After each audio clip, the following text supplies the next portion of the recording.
So he has found another of Gandolfi's upgrades. This was unforeseen.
Arg.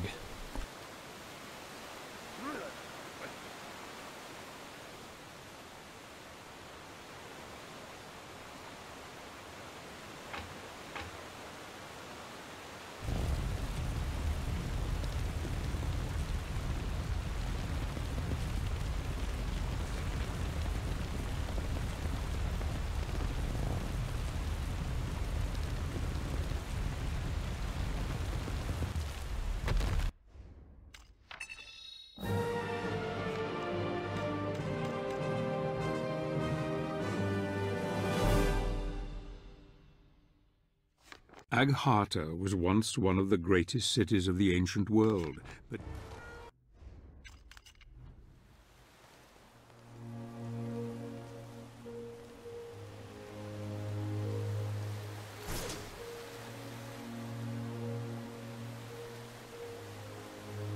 Voice test. Voice test.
Who is this strange girl? Surely she could not...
Hey, what's up, Bambi?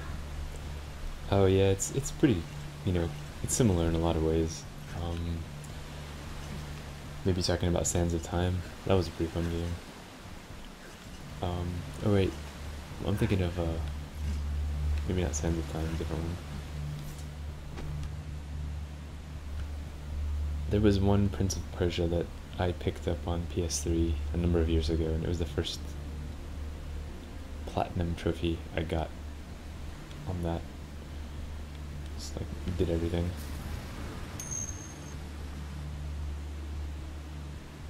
Yeah, that real stylized stuff, right?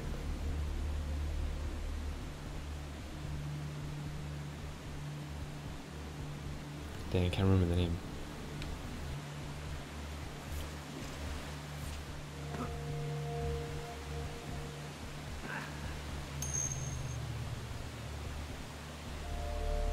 Yeah, I really liked that one. That was a lot of fun. I didn't. I mean, I even liked the art. It was really cool. Um, and the combat was really nice too. Yeah, exactly. She was really pretty. That helped. And obviously, the protagonist was also pretty good looking. Um, Man, I forgot the name. Sands of Time, Warrior Within. No, it was a Sands of Time, right? Because you could rewind. No, it wasn't. Wow. Okay. Now I'm at a loss. This game's really awesome, though. If you liked Prince of Persia, and you like these kind of combat systems, this was kind of like Devil May Cry, though. Maybe that's what it was, Forgotten Sands.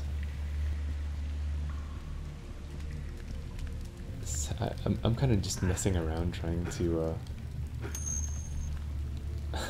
trying to find some completion things so I can get more completion rate, which I don't really care about that much, but I was actually showing Swine Foxy and Amai Ichigo the game, so we've been going through. I just finished this first one yesterday, and started the second one, so they've kind of been following the story along.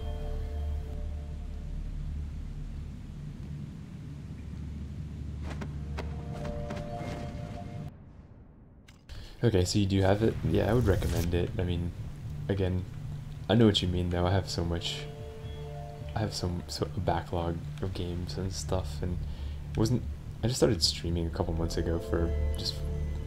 Well, I do the Extra Life Marathon, and I stream that every year, but I decided to just stream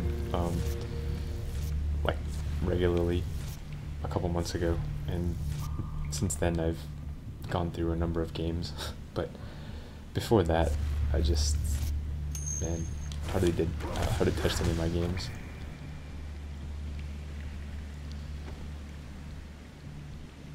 Dang, you probably have more than I do though. 421. I'm not sure how many I have. Probably don't have that many.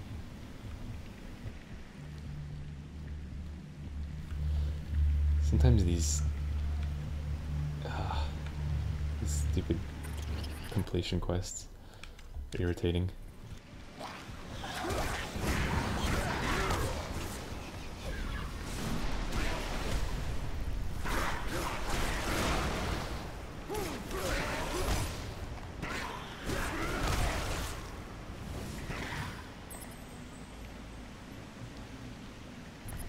Can't find this shard that I'm looking for.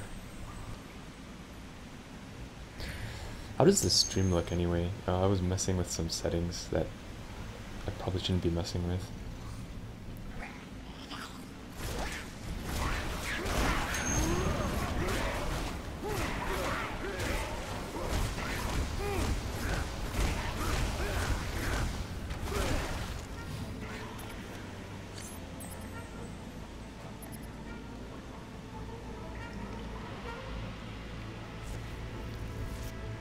Okay, cool. I upped the frame rate to 60 FPS, but like I'm not a Twitch partner, so like you can't, they don't like it when you stream more than 6 megabits per second, even though I could do it. And I was just wondering, because sometimes when you stream at too high of a rate anyway, the viewers have trouble with like stuttering in the videos and stuff. I don't know, the stuff is, it gets really complicated with so many settings. And I like to build stuff mostly and get things working. So I set up all of this stuff to stream, and then I got, what do you call it? I got, not bored, but I was itching to do more, and I just dropped a bunch of money for some new hardware to build a small, like a mini ITX stream PC. So I'll have a dedicated PC for streaming. And I don't really know why. I mean, I got like 2 people that really watch me, but you know, I just like making it work. I just like making the stuff work. Now, it would be cool to have a really clean stream. Yeah, well, I've been streaming fairly regularly, probably more than I should, but you know, I mean, it is what it is. People are interested in things, and I kind of just play random games too. But you know, it's enjoyable anyway. Sometimes it's like a careful what you wish for thing. Like if you had a bunch of people watching you, it would just kind of be the norm. Now, like for instance, when you showed up, that was really cool. And when anyone shows up, I'm like, oh wow, a viewer, and it's neat. But you know, if I had like regularly a bunch of viewers, I'd probably be like, oh, it's a job now.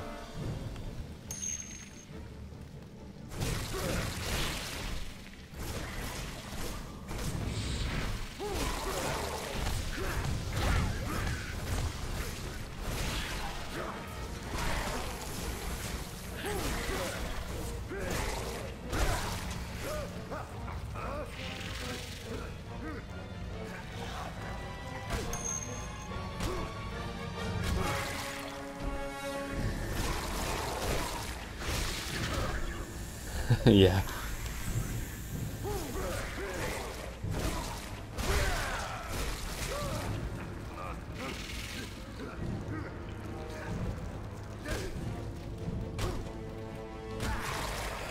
Yeah, exactly. That's how it feels sometimes.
Yeah, you know, I never really played all that much Nintendo after Super Nintendo. I played a ton of Super Nintendo, probably my most memorable console, and I mean, it's debatable, but as soon as PlayStation came out after that, I never really played that much Nintendo.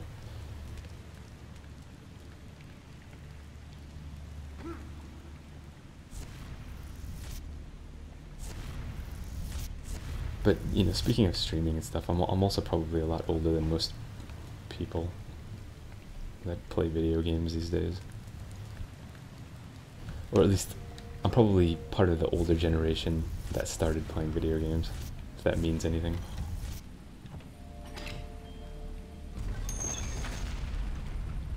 I'm 36. Okay, yeah, so you're around my time frame too, so that's not too bad. You know, it's cool now that games have become popular. It's good and bad. I mean, as you're finding out, or as you've known, games are so popular and there's so much money in them now that, and they get pushed out at such a high rate, it's just like, it's impossible to keep up with. So you get a bunch of games, and then as an adult and having a real job, you just don't have any time to even play the games that you have. Whereas when you were a kid, it was like, there were like 3 games that you could play, and you just played the hell out of them.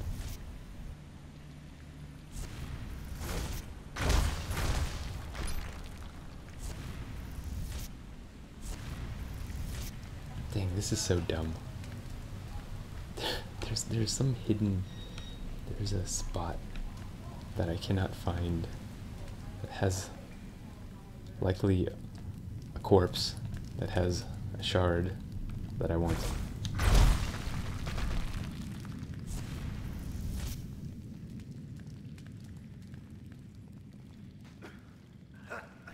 I don't care too much about these completion things, but it's also fun to get all of the completion.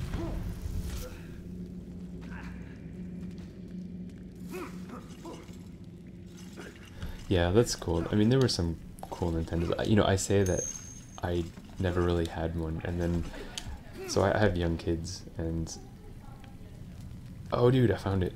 Look at that. So this game does a lot of tricks with the camera. You can't move the camera around, which they changed in the second one, I'm sure, because everyone complained. But a lot of how they hide things from you is they hide it behind the camera, like, so you can't see it, but if you pay attention, you'll notice that there's probably a path that leads to where you can't see. Man, eventually you get used to it, but even then there are some times where you're just like, oh my gosh, I gotta put down the controller.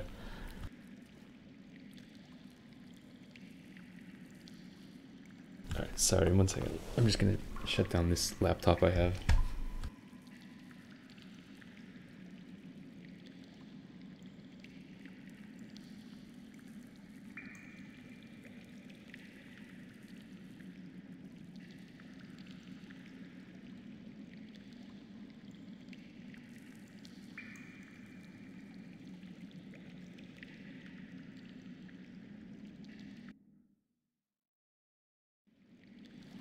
I was trying to watch the stream, and it looked good.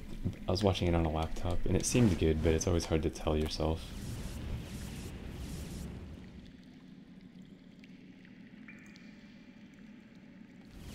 Do you have a Nintendo Switch?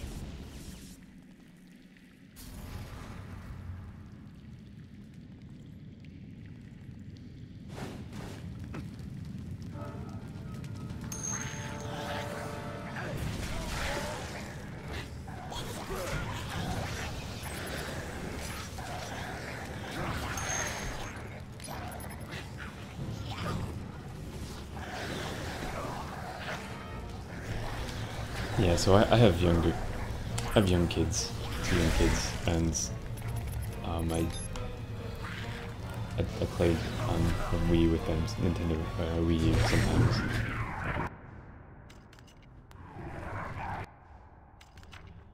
I also got this video capture card, an external video capture card, for the purpose of possibly, because my daughter wants to do, like, she always wants to help me with the Extra Life marathon. So I thought I would maybe play some games. I'm still not sure though.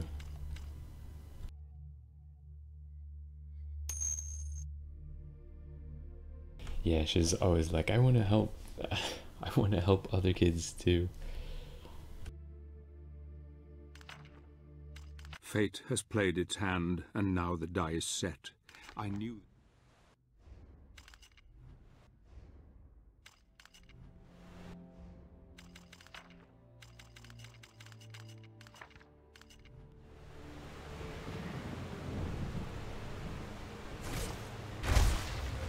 And then my son, who's younger, just wants to play video games all the time. So I have to kind of temper him.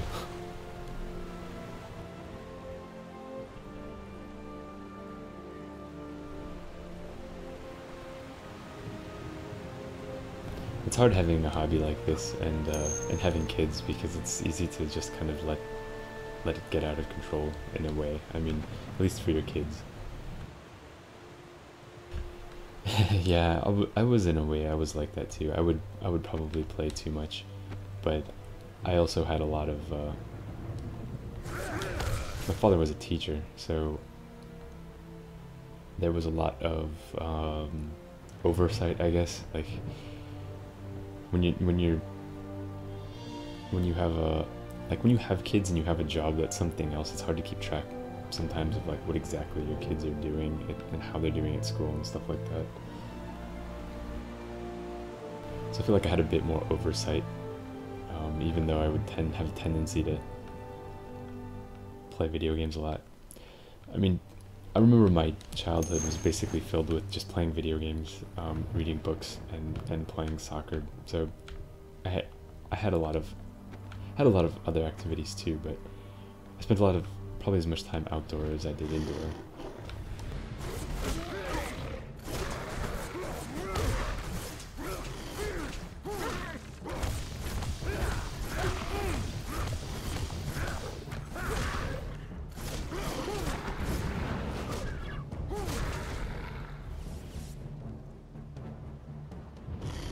I totally forgot what I was doing here.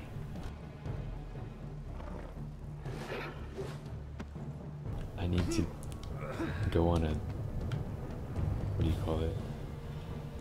I gotta chain all my hits to build up my focus meter so I can get 20 orbs out, so I can absorb them all at the same time.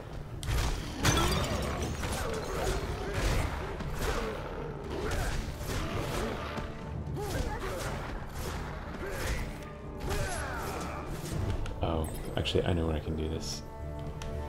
This is not a good place here.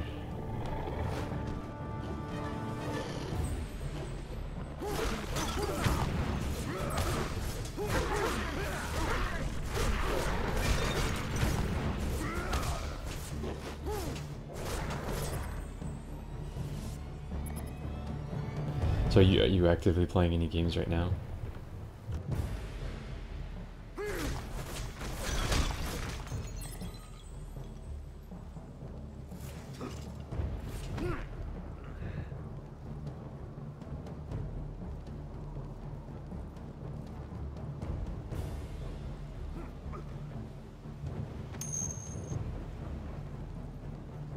Oh yeah, I just saw your post actually, now that I think about it.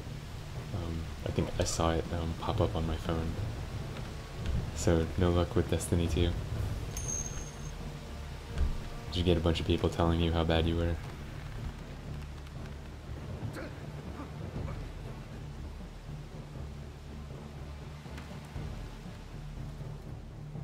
So you have 421 games in Steam and you play old school games on emulator instead.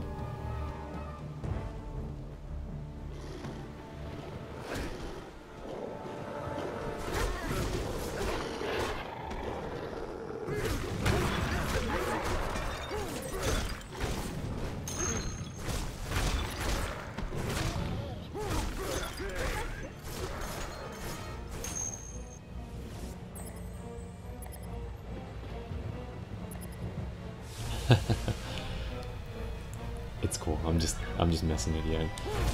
Do whatever you want.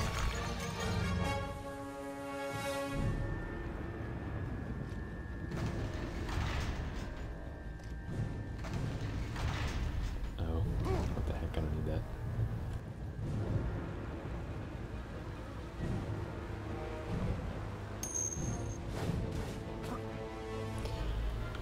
Oh yeah? Did you play it a bit? Cuphead's pretty hard. You know, and I wasn't sure if I really liked it all that much, but by the time I beat it, I could see that I was actually starting to understand, I think, how to play it better. I think I could play it again and do much better.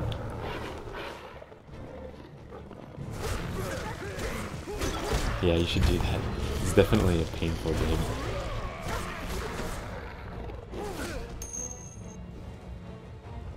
Yes, definitely very, very nice design in that game. I think Foxy made a command in my channel for that. If you do like the bang Cuphead, like exclamation mark Cuphead.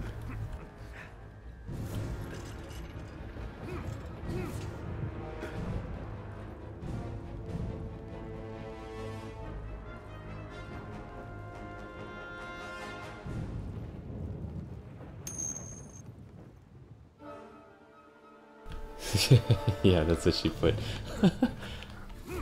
She was watching me play it, and she wasn't really that big of a fan. I think partly because everyone was playing it, and she was just kind of tired of seeing it everywhere, maybe. But yeah, I actually saw Trixler finish that yesterday. He was actually pretty good.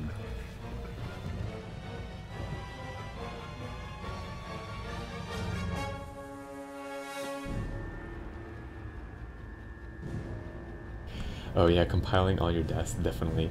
I think there is a character in that tells you how many times you died. I mean, it's hundreds of deaths that happen. That game is pretty masochistic.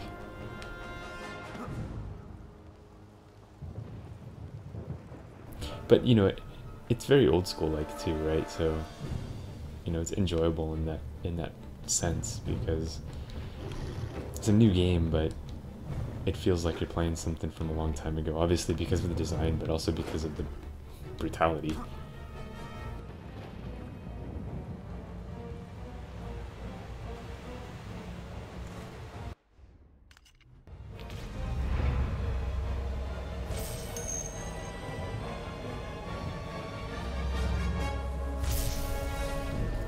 I also like the fact that they did add a bit of modernization to it, where you know you have upgrades and you can choose and add like weapons and stuff, and it wasn't just a simple, what do you call it? It wasn't just like shooting. Although I say modernize it, but now that I think about it, Mega Man was like that too, right? I mean, you didn't buy your upgrades, but you got them from the bosses, and you could choose which one to use. Behind that big door, the Titan awaits you. These statues seem to be here for a reason.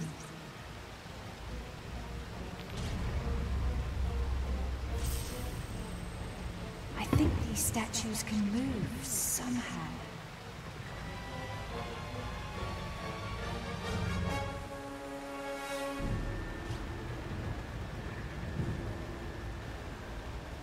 You know, one game that was really cool that I just finished recently, I spent a lot of time doing, which I hadn't done in a while, was the Talos Principle. That was a lot of fun. I really liked solving those puzzles. Ended up beating it, and then just kept doing it until I solved all of them. And finding all the Easter eggs and stuff. Yeah, I really liked it. But it's definitely a puzzle type. It's a puzzle. It's basically like Portal 2 in a way. Like you get stuck in these rooms. Well, you're not really necessarily stuck, but you solve rooms to get Tetramino pieces that you then use to solve other puzzles. And the story is just interesting though. I like the story a lot. Okay, so I did not complete that.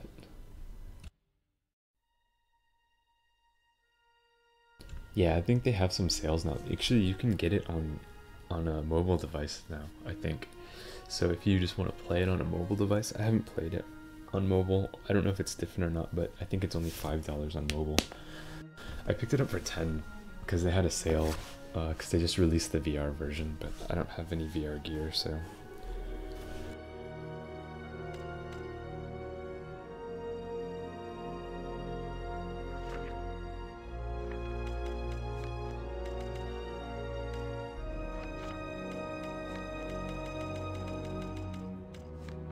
A great victory. Gabriel has won the trust of...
Is that the new blood one? I think I saw that on sale.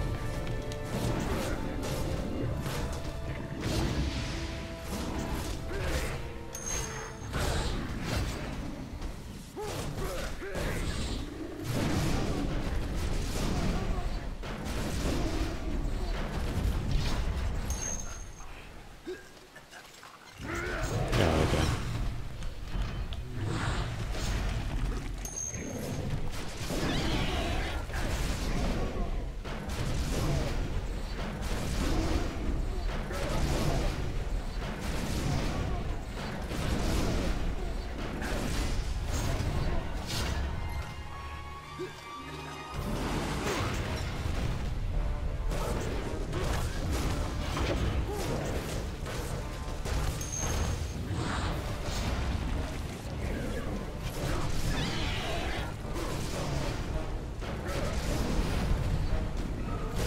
Man, sounds like you got a lot of work.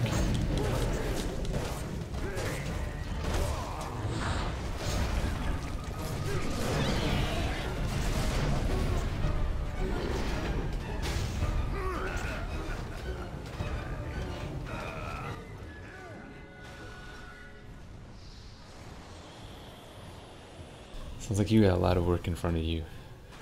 Hundreds of hours of games.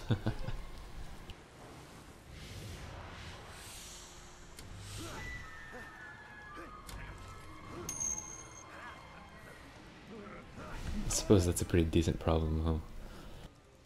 Gets back to what I was saying before, where all you ever really had was 1 or 2 games every, like, half year or something. Maybe a little more than that, but...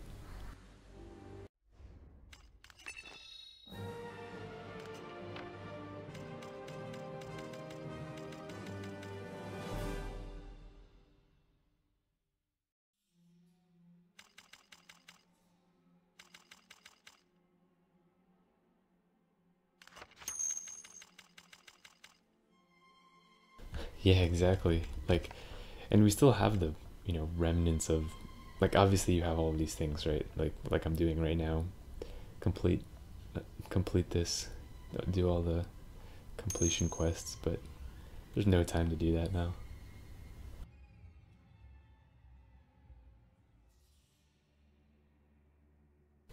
Yeah, so you're gonna get a Switch soon.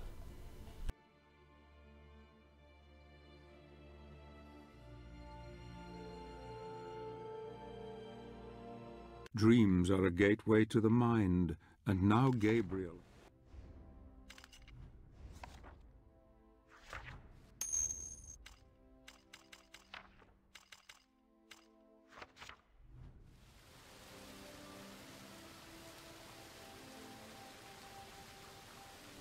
Oh, cool.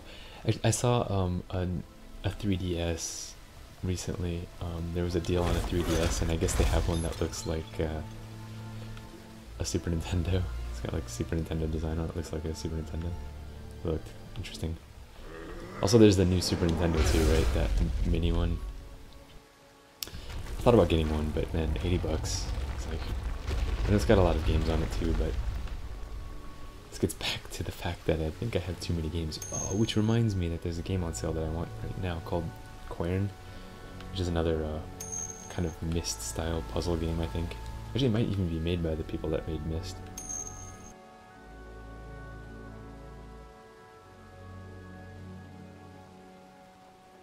Yeah, you know which 3DS I'm talking about? Have you seen it?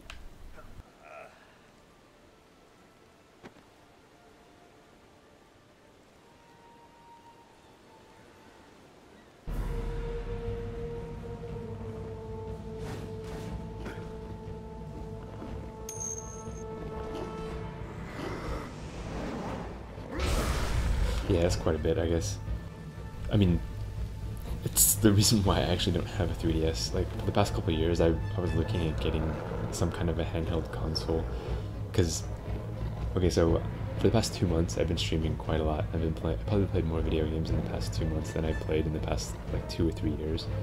I kind of just been busy, like, being an adult and stuff. And I thought about getting a handheld that I could play. But I was like, man, I don't really want to spend that much money on a mobile device.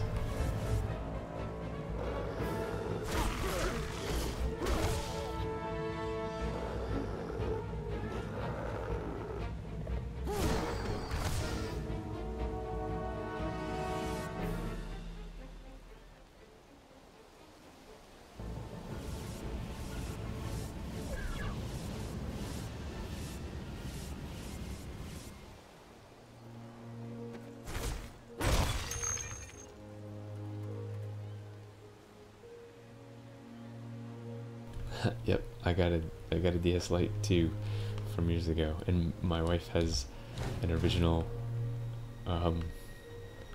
Nintendo a Nintendo DS, the original one, like the gray one, and I have like carts for them, like I can put like homebrew, or what do you call them, just like ROMs on them. I've used those for a while.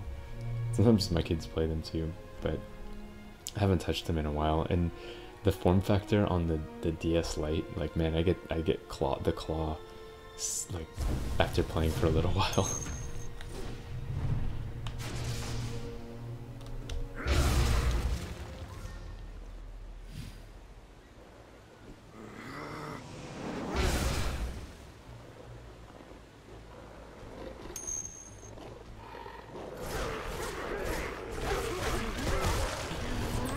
I'm not a big guy either, but I think it's more that the way I kind of get tense and maybe grip a little bit, but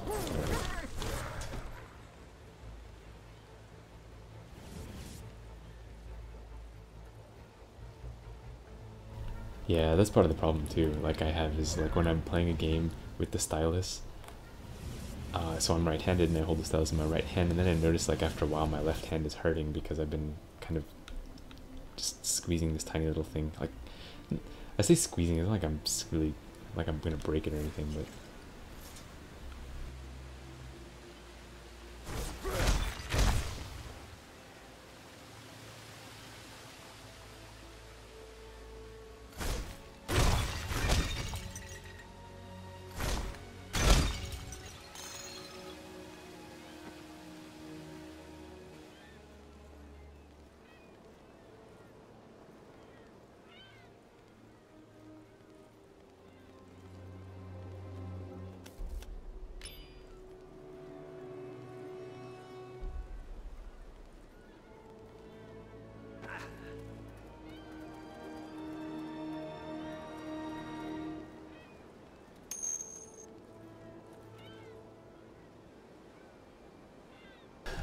yeah, they're basically the same as the original ones, right? Except just like USB or something, but like the size and scale of the controllers are the same.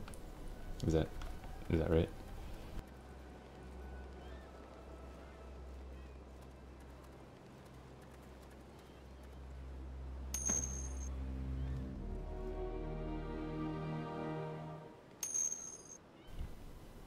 Oh yeah, they're not USB, right? They're the weird like angly.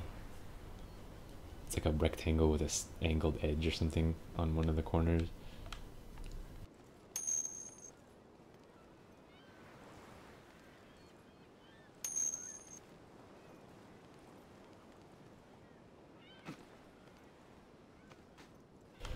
Yeah, I I had a project that I was gonna do a while back that I never got around to, and then I ended up I had a Raspberry Pi. Well, I have a Raspberry Pi, and on one of the like enthusiast sites, there's a guy that developed a what do you call it? As an interface, like some circuitry that you can like solder like a few resistors together to these pins, and then take an extension cable for the old SNES controllers, like a female, like an extension where there's like female to male, and cut open the wires and then solder those to the certain pins, and then you can basically, so that you can make a connector, right, to an actual SNES controller, and then that little board that you make would just sit on top of the GPIO pins for the on the Raspberry Pi, and I never got around to it because I could not find a case that I knew I would be able to. Oh, well, I also didn't want to buy a Dremel or some tool to do this properly and end up spending a ton of money. But I couldn't figure out a case that I could cut a hole out of and mount the ports to. But yeah, and then I just ended up repurposing my Raspberry Pi to just be my Linux server to handle like torrents and things like that. So yeah, I gave up on that one. But the nice bit about it, like the whole good thing about it, is that you could just buy like the SNES controllers that are USB and plug it in. But because the Raspberry Pi is only 5 volts to begin with, like anything that takes power draw out of it, like it's kind of a heavy load for the little device, and the regular SNES controllers don't do that.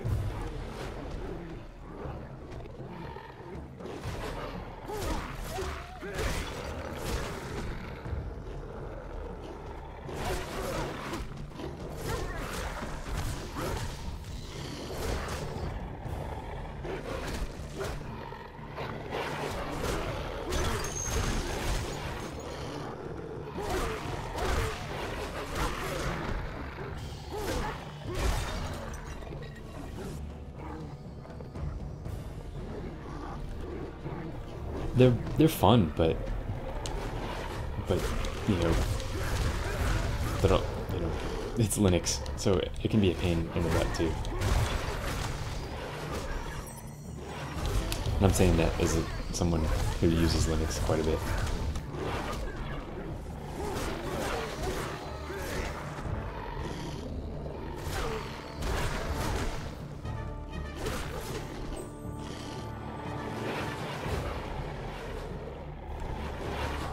Dang, I ran out of fairies.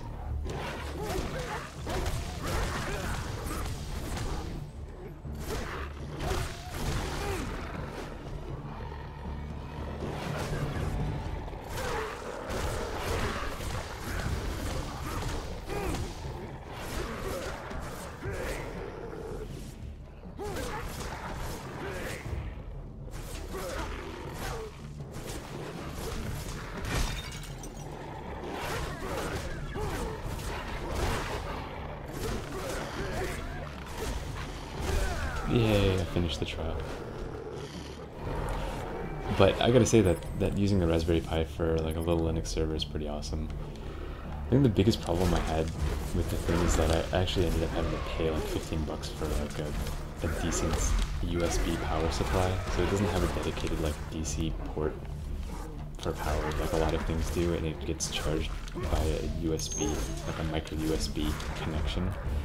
And a lot of the like wires or you know, chargers that you have like for your various devices are actually not rated very well, or like they don't they're not that consistent in terms of delivering the power. And so the first time I tried to do all this, like the Raspberry Pi would end up like I would find it locked up after a day or two of being on.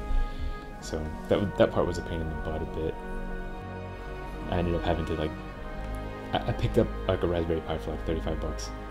Then I guess a case for like $7, and then I had to pay like 15 bucks for something that wouldn't kill it in terms of power. And I was like, man, that's almost half the cost of the whole thing. But whatever. I mean, even adding all that cost together, I ended up with a pretty stable little device, and it does everything that I want it to do right now. And it replaces this little PC I had running that had a little fan on it that would bother me whenever I would sleep.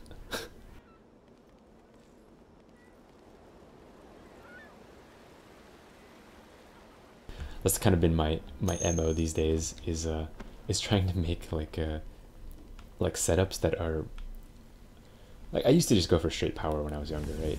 I mean, everyone loves a huge rig, a big, you know, full tower with a bunch of you know, the latest end like CPU and the biggest fans, and all the big fans are good, better than small ones.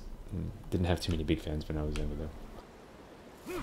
But yeah, all that, and then now I'm like, it's got to be a balance of, it's got to be a bit, I got to be able to live with it, basically. I can't live with the computer whirring all the time anymore. So I try to build these like silent rigs that are decently powered.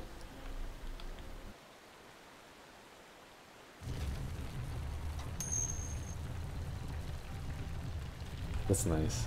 I like it. I like it when they're quiet.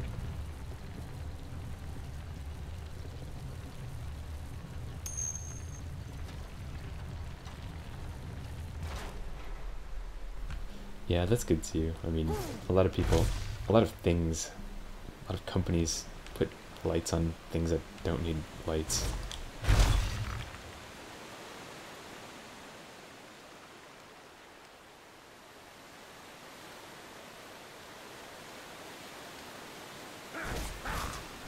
I remember when I first loaded up my powers, the PSU I have in my current machine.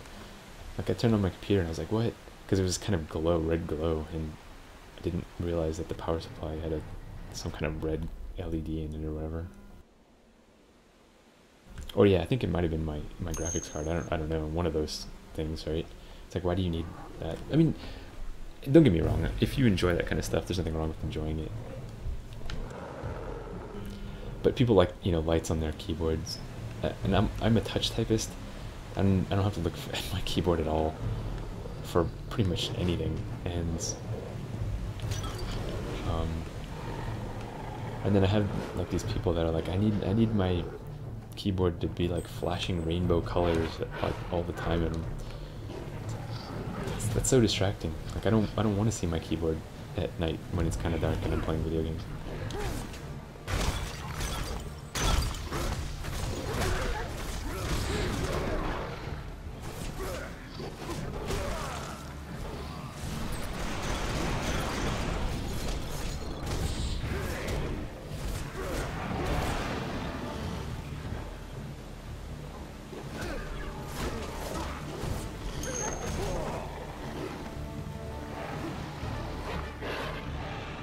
Yeah, and again, you know, I mean, that's just my opinion, and I'm definitely not against other people doing what they like to do.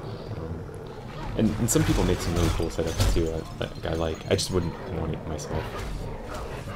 But I like keyboards in general. Like, I have a lot of keyboards, or I've gone through a lot of keyboards. I still have like 4 or 5, but I spent a lot of money on keyboards at various points in my life. Because it has a lot to do with, you know, I do computer work, so.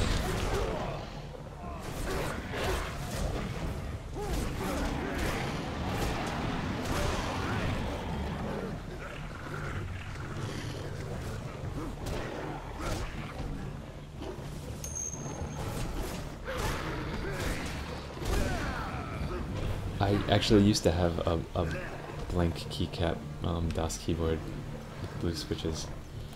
I eventually got rid of it, but I did have one actually.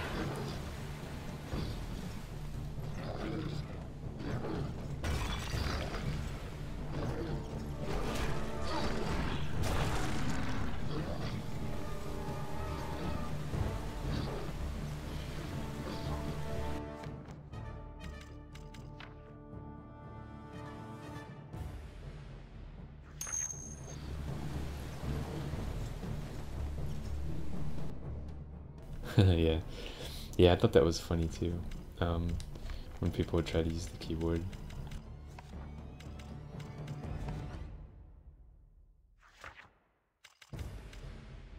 Now, I've gone to different things. I don't care so much about the blank keycaps anymore, but I mean the keyboard that I use. Oh, actually, you can see it in the little picture with the little chicken. That's the one that I have right now. Well, I have, again, more, but that's the one that is hooked up to my gaming computer. And it's actually a Poker 3. Yeah, it's a 60% board.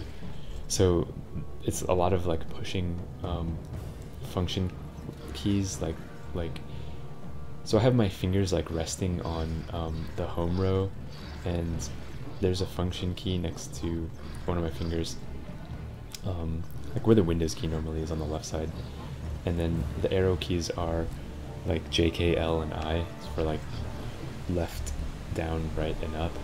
And so I don't have to move my hand that much. And then like page up and page down next to them. Like it would be difficult for someone to get to use it, but after a while you get used to the differences. And I like the size. And for gaming, I'm not exactly using all of those keys that much. I don't enjoy it for programming very much because I tend to push. There's so many special characters or special keys that I need to push, like navigation keys and all that kind of stuff. So I tend to prefer a TKL, like a board with everything but the numpad. I find that the numpad makes things like really not ergonomic, and it's awkward. Either you're typing with your hands, if you're right-handed, you're typing like to the left of yourself, or if you're using the mouse, it's like way over to the right. But if you use a smaller keyboard, you don't have that problem.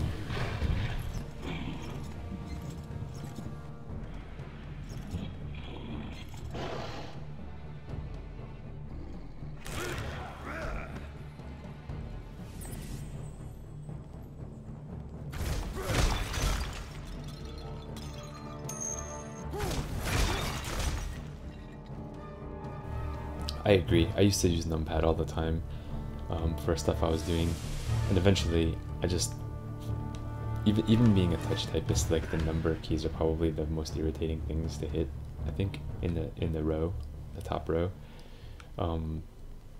But I kind of just made myself get used to it, and now I don't mind so much.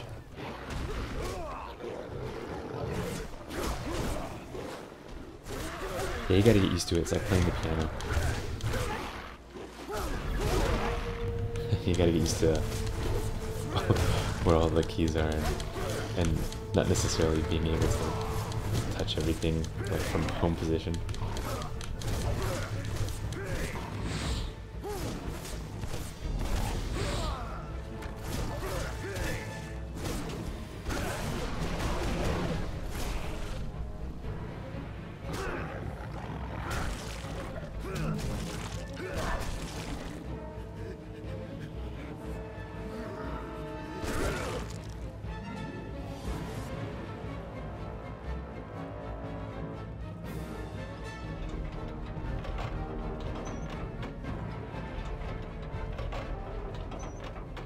Man, I forgot about this place.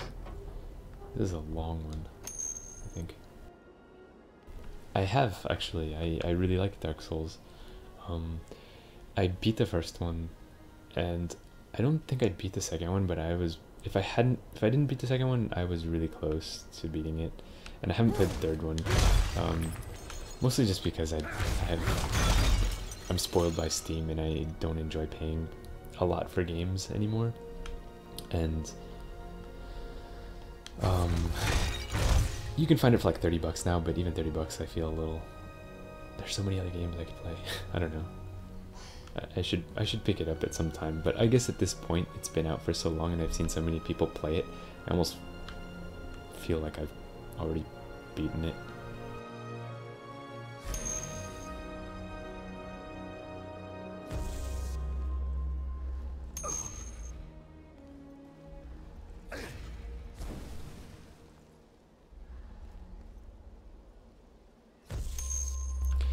Steam's gonna have some sales soon, right? Didn't they just have a Fallout 4 sale?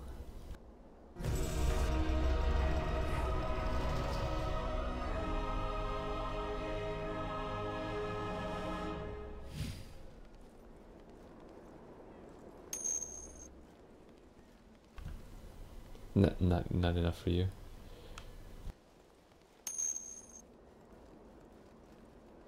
Yeah, that's cool.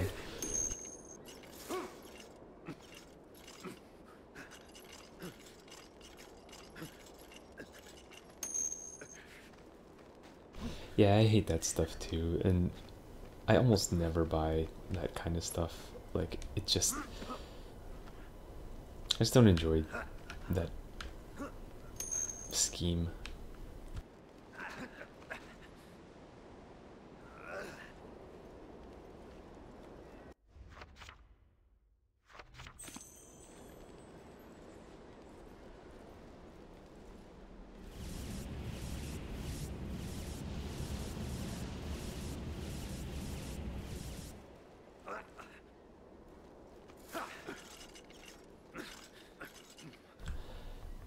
I have been trying to think of some games to play though. Mostly like what other people would be interested in, but like new games, I guess. People want to see new games. It's part of the reason why I picked up Cuphead. I don't think I would have paid 20 bucks for Cuphead, even though it is nice.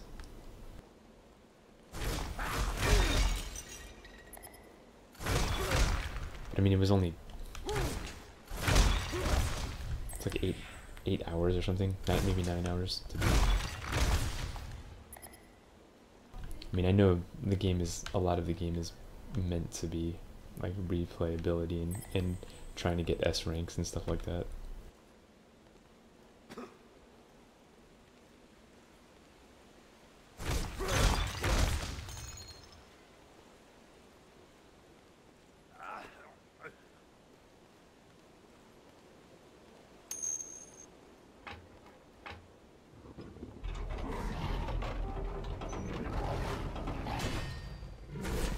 Yeah, me neither. That's something I would have done a long time ago, but again, so many games, and I don't know. I don't know that I wanted to turn it into a Cuphead stream, because I feel like I'm not a pro gamer. Like I'm good at some games and stuff, but I don't know that I'm like so good at any game that people would sit around to watch me play for my skill, and more just to watch me play a game that maybe they don't have, or that's, you know, cool, like Castlevania.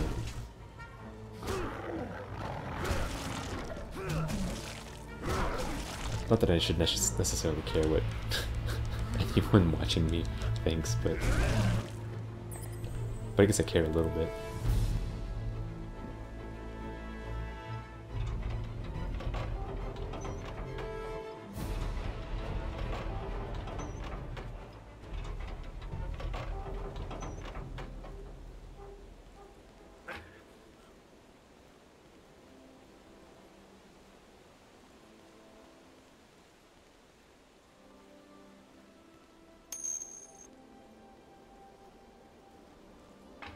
Oh yeah, I plan on that too.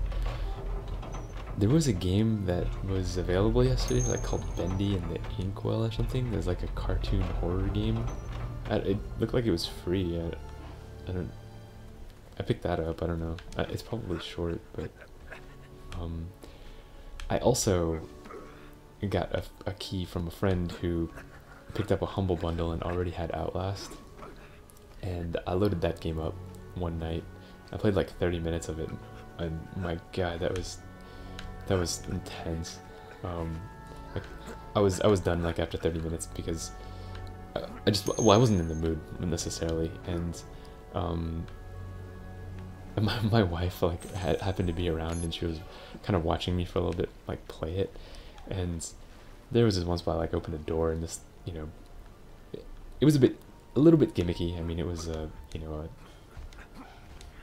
a scare like mechanism, but it was scary, and it's pretty visual and graphic, and I screamed. And her response was, well, at least you don't scream like a girl. So I got that going for me anyway.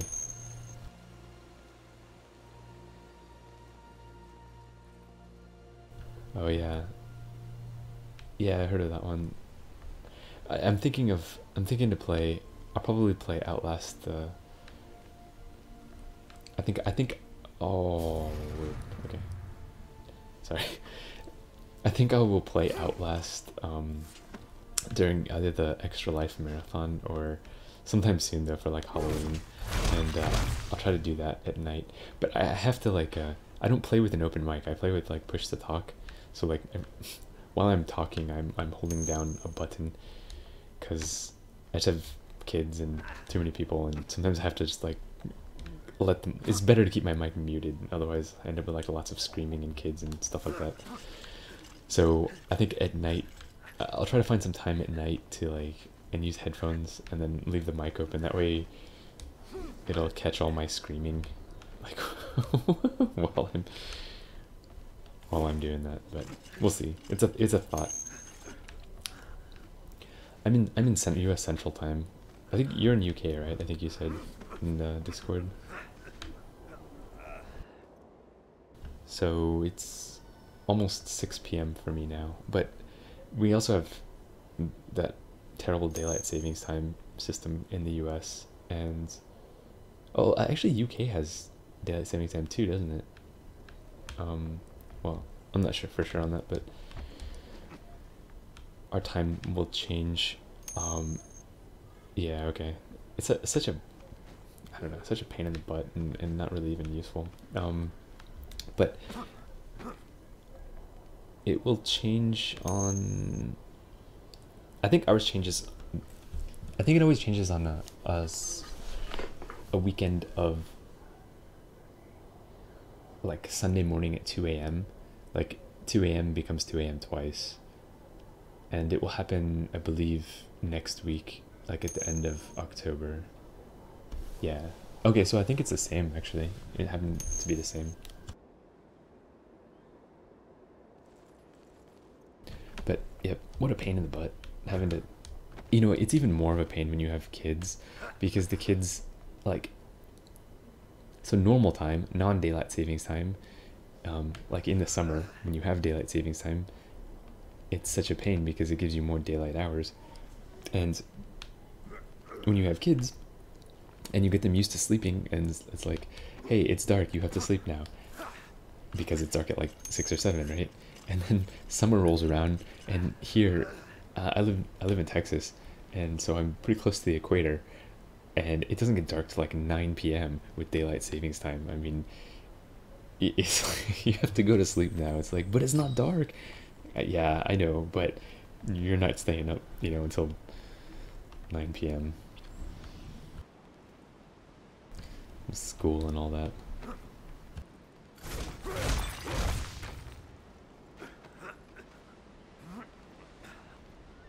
I found one of those things I needed.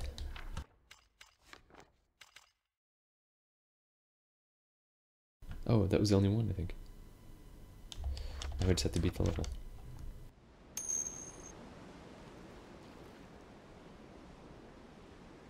Yeah, that's so crazy. That's so crazy. I mean, I actually would really like to live in Scandinavia, but my wife is not such a fan of cold. I mean, not that I'm like, oh my god, I want to go live in a bunch of snow, but she's more, I don't know, she doesn't want to live there. But my wife's also Japanese too, and it's pretty difficult to fly from Scandinavia to East Asia. It's pretty expensive and stuff, so. But I would like to live there. Yeah, winter is just black. It's just always night. And then summer it's like always day.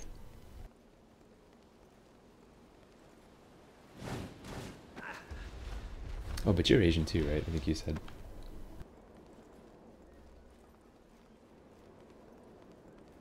I mean, I assume you are anyway, making kimchi and stuff.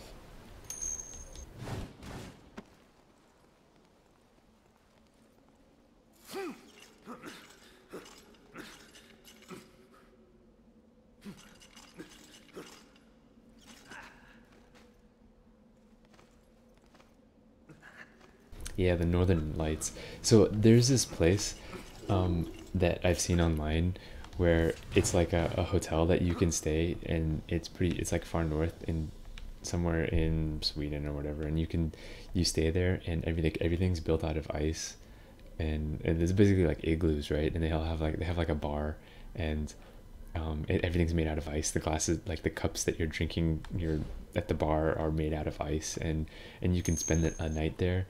And they obviously a winter thing, and so it's generally dark, I think, obviously at that time, but it's further north so that you can spend the nights and stuff, or I guess days. I'm not familiar with how it is, but you know, watching the auroras and stuff, and that sounds like an awesome time to me. But I mean, obviously I wouldn't be like, hey, let's spend an entire week, but it seems like something fun to experience.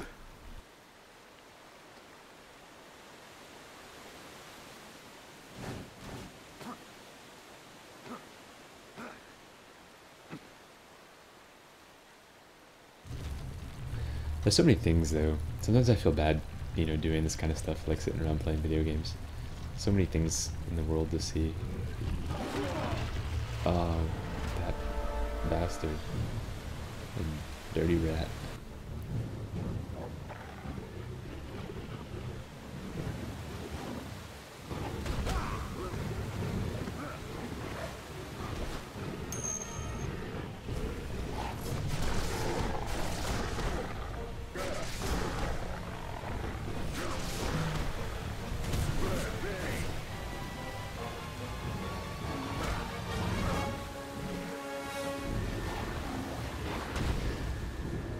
Oh yeah, that's unfortunate, but you know,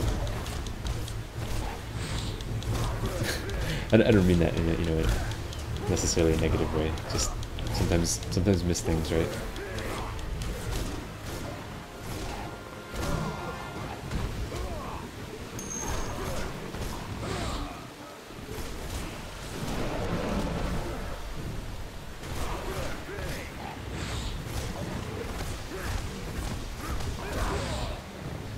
I was trying to find a game to play that was like a little calmer too, because lately have been playing a lot of high movement games. So I spent like 30 hours on Talos Principle, and then beat Cuphead. And why does my guy keep being dumb? And then I was like, I want to play something that's a little more casual, and I don't have to do a whole bunch of stuff. I remembered that I had City Skylines, so I loaded that up. And I never really played it because, well, I just didn't quite get the interface when I bought it, and I didn't have the patience to spend more than 10 minutes figuring it out, I guess, when I got it. So I spent some time playing it, like earlier, like last week. Yeah, I missed the sale on Grim Dawn, and I also had a friend that picked it up too. I'm pretty disappointed I missed that. But yeah, and it turns out that City Skyline isn't really that casual. I mean, not to me, because there's always like something blowing up, or there's a fire, or, you know, there's not enough electricity, or the garbage is, you know, not being taken out, or it's like, and then I have to balance the budget, and I'm like, oh man, this is even though I'm just clicking on things, this is not casual. This is not relaxing. Yeah, it's basically like SimCity. Oh my gosh. I accidentally used the fairies in that fight. Banished? No, I haven't heard of that one.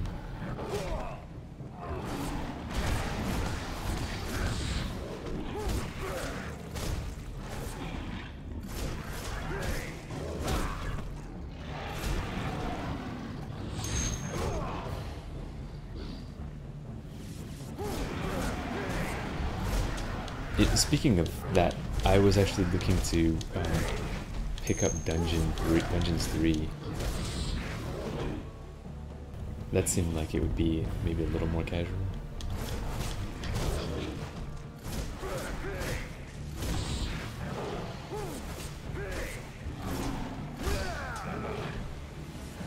And the funny bit is, like, I realized that HOTS is actually kind of casual. Because the casual I'm looking for is, like, you know, I don't have to, like not Overwatch where I'm, you know, swinging the mouse around and like all that kind of stuff, and HOTS is kind of casual, it turns out. But I don't feel like playing HOTS these days. Too much, it's too angsty. Yeah, Dungeons 3 I think is like based on Dungeon Keeper or something like that. I think an older game. I don't remember exactly, but I was also just thinking of replaying Overlord, the Overlord series, because I never beat the second one. And I actually have that on Steam. Yeah, I don't like playing against AI. I'm decent. I'm decent trash. I'm only like gold league, but I don't really care to do Hero League. Also, I only played it. This is the first time I ever did Hero League was this season, and to get place just to see, and I ended up in gold, but which is not exactly great. But I also feel like I could probably be higher ranked.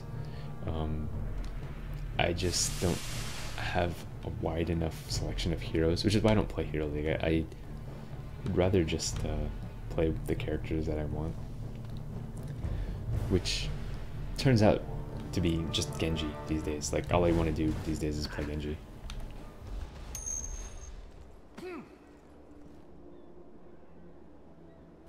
Yeah, I've been on since Alpha as well. And ironically, I never really played that much in Alpha.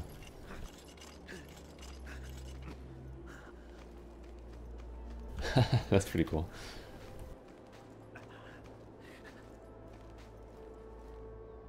So you're like a mix between silver and platinum. I guess you got that color going, huh?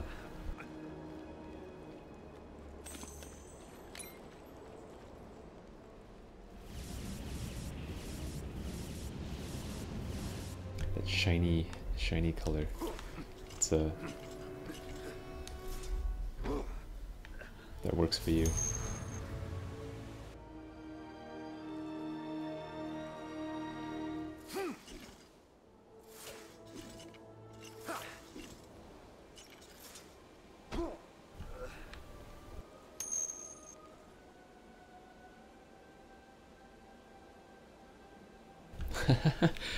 Yeah, man, I don't know how you can play on NA, man. I played in just some. I played with this Japanese dude on a Singapore server, and I had like 200 plus. It was like 250 millisecond ping, and it was just unplayable, amazingly unplayable. Yeah, I just couldn't even. I didn't even think about how bad it could be with high ping until that game, and I was like, this is just awkward enough that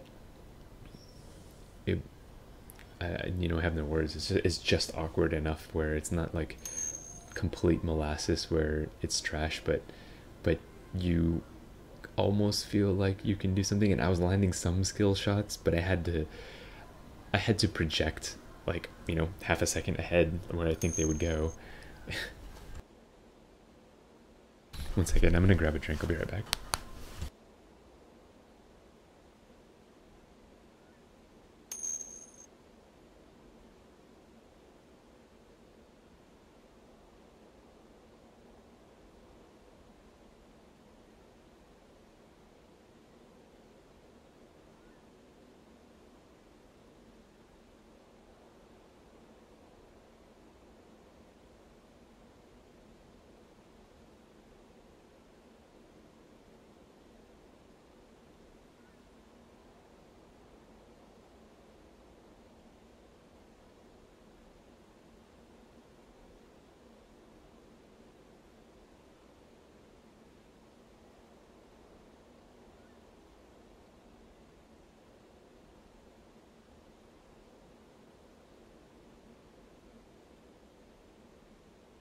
Oh, Chromie, like with 200 millisecond ping.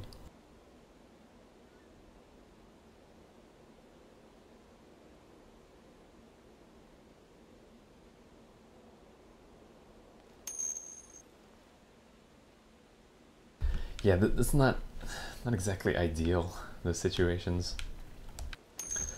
Any like high skill shot character plus ping. But those are the kind of, also the kind of characters that I like to play. I mean, like Genji and stuff.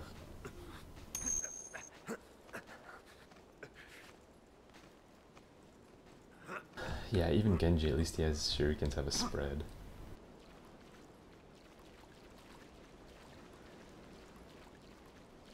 But you will never hit anyone. Unless it's like a big brawl, like a death ball coming for you. You're never gonna hit anyone with a swift strike. I didn't really like Genji when he came out, like, or not didn't like him. I wasn't particularly enticed by his, you know, mechanics or character or whatever. I just felt like it was a pretty typical,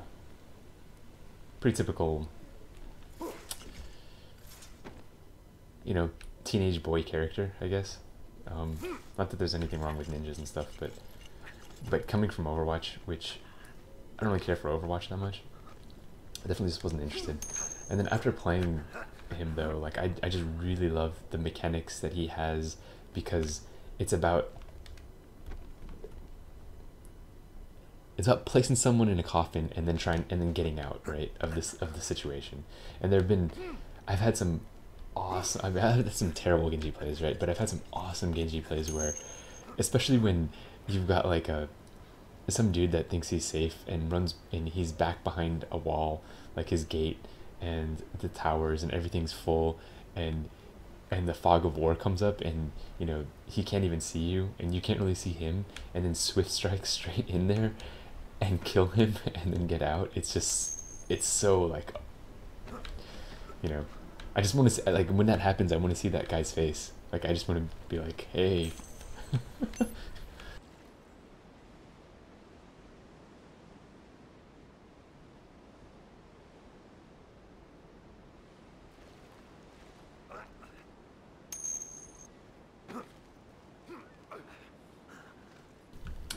Yep, Chromie's like that too, and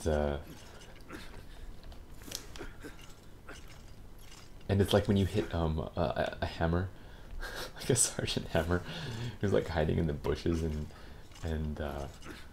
you combo the hammer, and it's just like explodes, and couldn't even see it coming. Like there was no hope to begin with, right?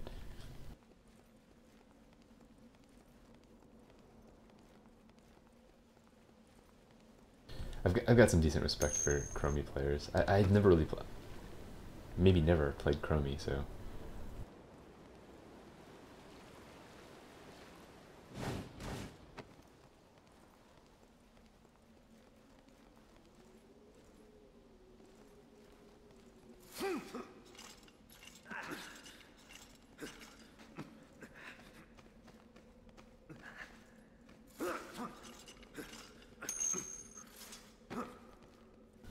I've never played Cassia either.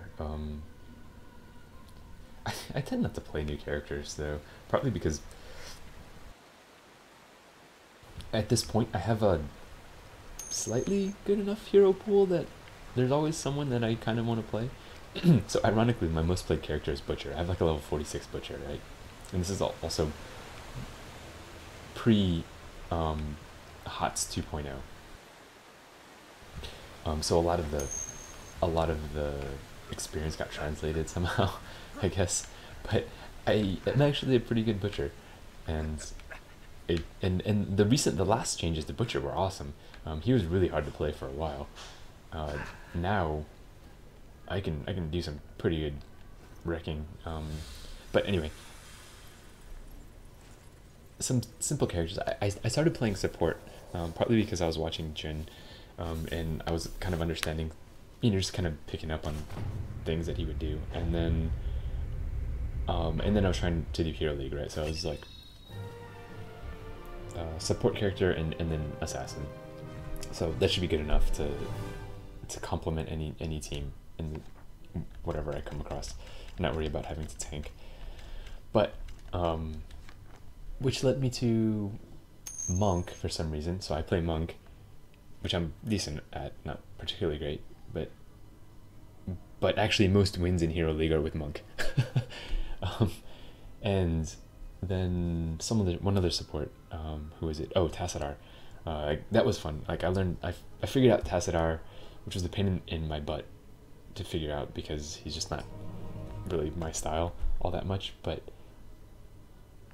once I figured him out, it was pretty fun because of Force Wall. Force Wall Mania was just too much fun. The deed is done. I had so Cornell many good. is no more. Well, I wouldn't say good, but so much fun once I figured out how to play him, and then I got Force Ball, and then with the Storm Tier upgrade, forcing people. Where are we? Fights at their core What were is this awesome. place? The crow's paw. Yeah, my walls are bad before Storm Tier. I always it's too short. The range is too short. But once you can have extended range with Force Walls, I mean, I killed 2 people in one game, like right at the end, because they're standing right outside their nexus, you know, assuming that they can drop a few Qs and Ws and then run back in, and then I just block them out and they can't get back to their base. It's so gratifying. And again, it's one of those things where I just want to look at their face. Like, it's one of those memes, right? Like where I have troll face and it's like, hey.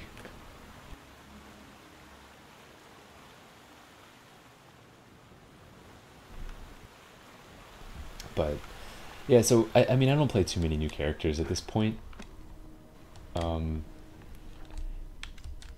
I just don't, I don't know, feel like learning new stuff. Not like it's that difficult, because I've watched so much HGC and so many of the pro players play now that I kind of just know how everyone plays on a base level, right?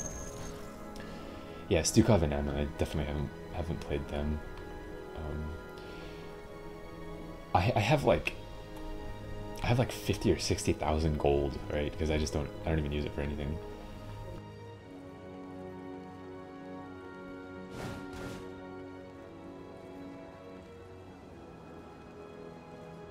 Oh yeah, I can break this.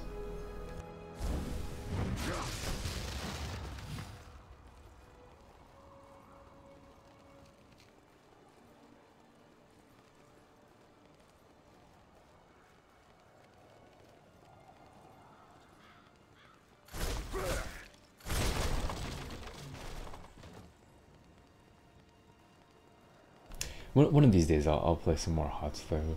Like I tend to go in phases with it. Me and my friends.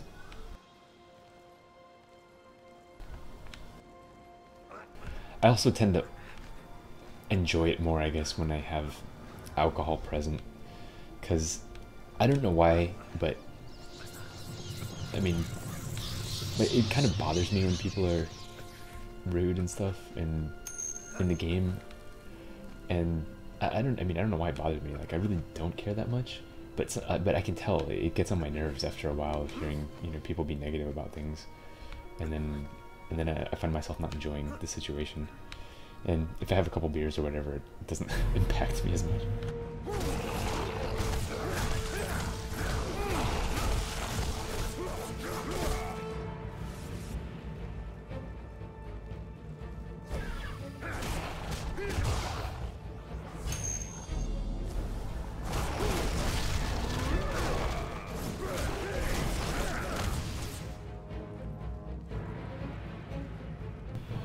I had this game where, you know, I wasn't doing particularly great because it's QM, and that's just the way it goes, right? And it's mostly just because team composition and not that it's hard to coordinate, right? In quick match, and we won the game, but the whole game, this one guy decided he was going to pick on me as Genji and tell me how bad I was and all this stuff, and I had 22 kills and 6 deaths, right? So 6 deaths is quite a lot, but for quick match, like, I don't know, man. But these days, like, all I do is as soon as it's clear that someone's trying to target another person, just It's always the guy that, okay, first of all, it's always the guy that has the most deaths, right? Always the guy that dies the most starts complaining about someone else, right? I assume it's some kind of deflection. But as soon as it's clear that someone's gonna start doing that, I just report him for, I just report. Yeah, I don't even block, I just report. I mean, it's like, get out of my game. Get out of this environment. I mean...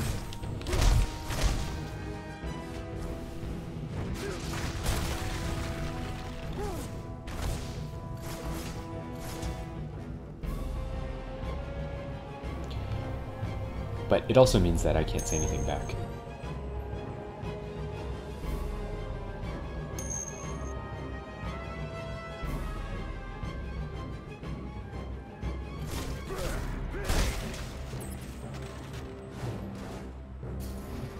Whoops.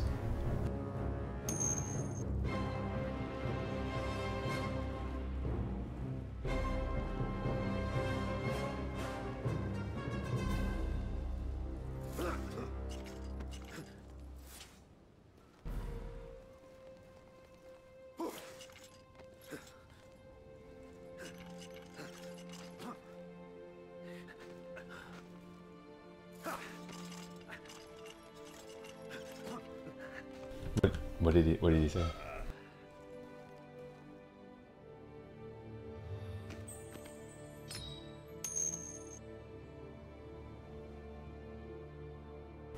Yeah, well, okay.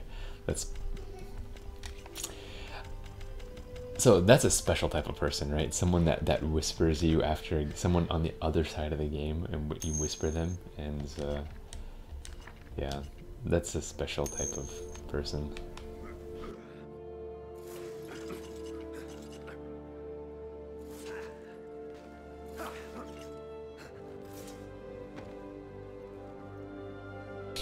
The thing that was like, it means I can't say anything though because I'm fast to report people. Like as soon as you're negative about stuff, like clearly we're gonna lose some games, and if you're kind of like whining a little bit or whatever in a general sense, like I don't care, right? Like people get frustrated or whatever, but as soon as you start like targeting someone and telling someone about how they're terrible and whatever, like then I'll report you.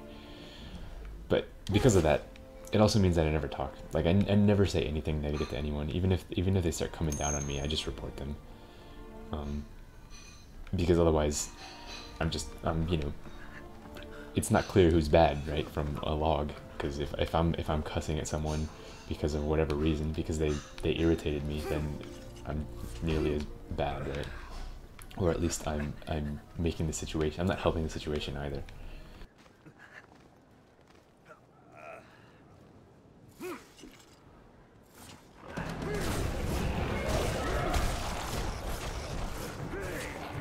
But you saying that also reminded me of another situation where I had a Garrosh on my team, and he decided that he was going to be, you know, the shot caller, and kept telling me, or, you know, ragging on me about how I was doing the wrong thing at the wrong time. And we were playing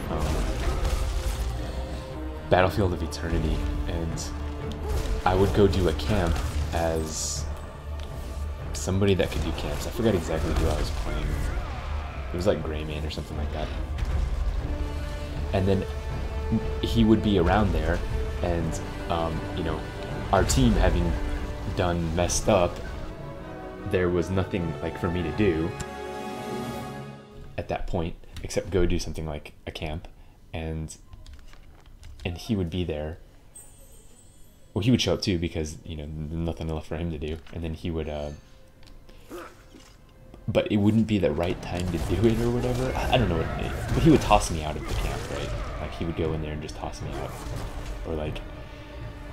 Or if I was in the middle of it and the other guys had finally spawned and the immortals were up, then he would go and toss me out, and it's like, yeah, okay, I'm reporting you.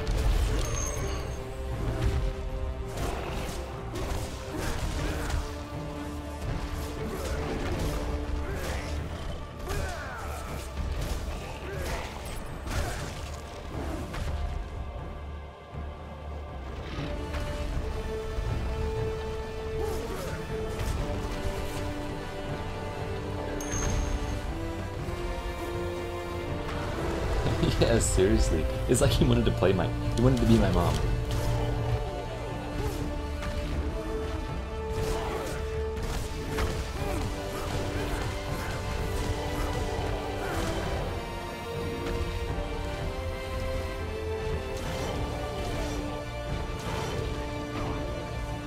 Oh no.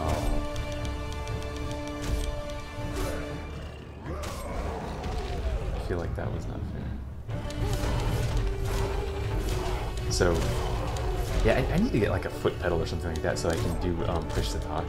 It's so hard to push to talk while playing and talking about something, which is why I keep stuttering, because I'm trying to talk about something completely different than what I'm playing while using the controller and trying to hold the button on the keyboard.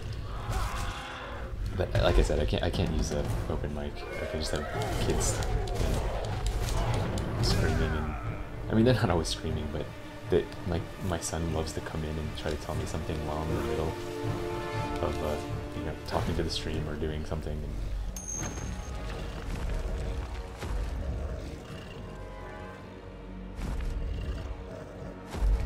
There are a few foot pedals that you can get. I looked at this stuff before, but it seems in general the quality is pretty low. I mean, I might pick one up. It depends on how much it costs. Like, if the quality is low, it better not be too expensive, but I don't know. We'll see. This guy's just stomping me to death.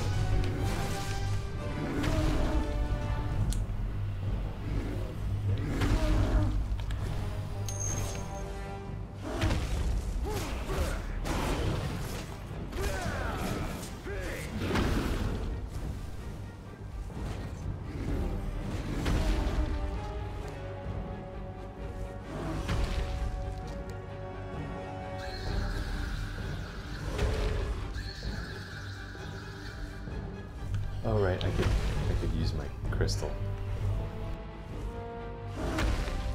Yeah, Black Friday might have some deals, although the past couple of years Black Friday has been pretty, I don't know, worthless. Like I just went in and bought some parts today for that streaming PC because, well, I know if I wait till Black Friday, there will be like some mediocre deals and I'll save like $50 or something. But it's not going to be anything that great, and if I set it up now, I'll have time to get things right for Extra Life Marathon.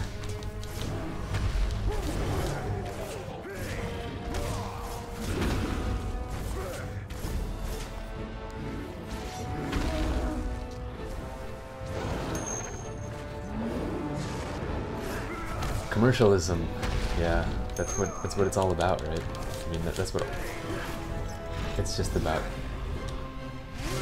Money.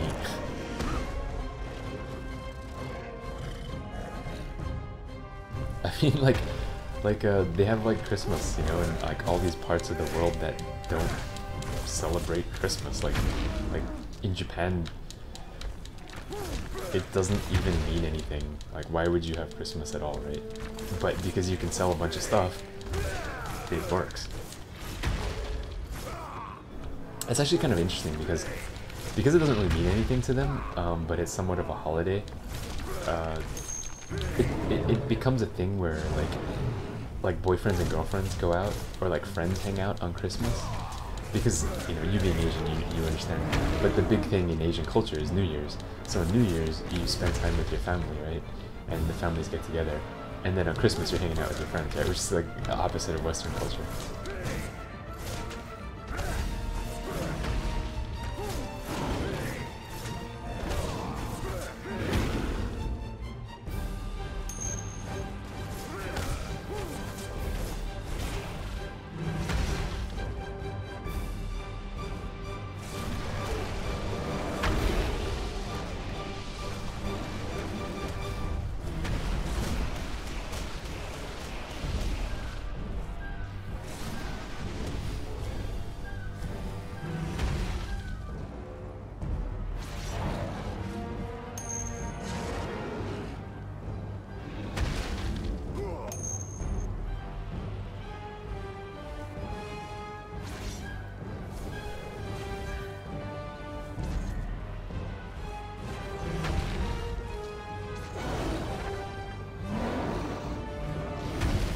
Yeah, you know,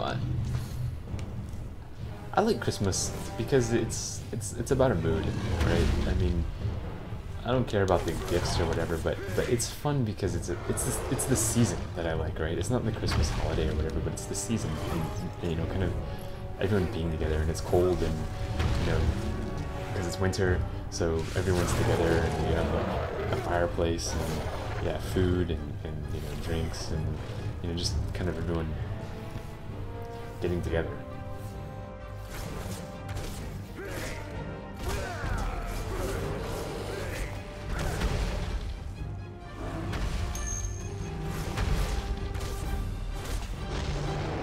And everyone tends to be in a better mood. I mean, I feel bad for, you know, people that work in retail, right? Because they got to deal with all the D-bags that are out buying stuff.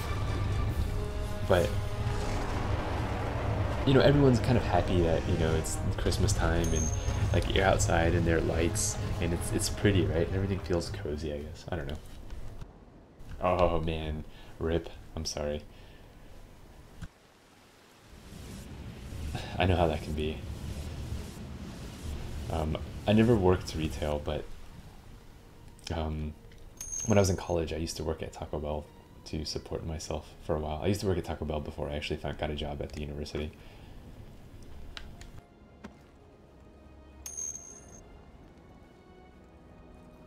Yeah, I can understand. People are so rude sometimes.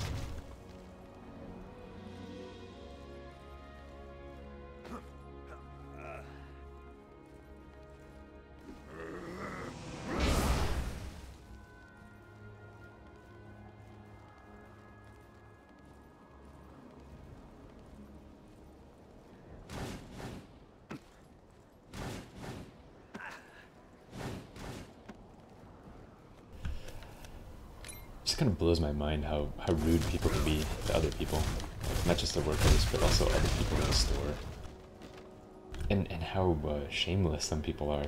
Like, despite the fact that I find some people like rude, and that, you know, being rude, all that stuff, like if I was doing what they were doing, I would be so embarrassed, you know, like yelling at. I mean, I've seen like people at a store, you know, like trying to return something and yelling at like the clearly like 17-year-old, you know, behind the counter who has no authority to do anything, and you're like, you know, a 50-year-old lady or something.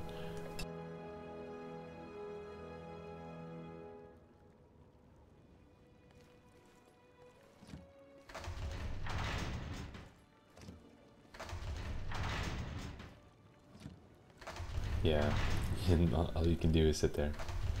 But clearly it's your fault. It is clearly your fault that you bought the wrong thing. Oh man, went the wrong way.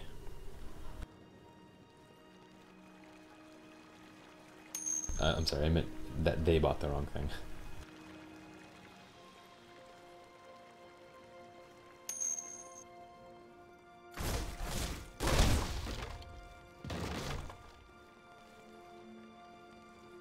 Jeez. Yeah, that's another thing that sucks though. So only until big corporations came out, like everyone's used to that stuff, right? But only until big corporations came out was there even such a thing as refunds, right? I mean, like, people with like the 1940s, 50s, 60s, like there's no such thing as a refund. So I mean, it's a service, right, that people provide, but now it's kind of it's become an obligation, right? Like, people get pissed off. It's like, I want to return this thing that I opened up and I don't like it. It's blah blah blah.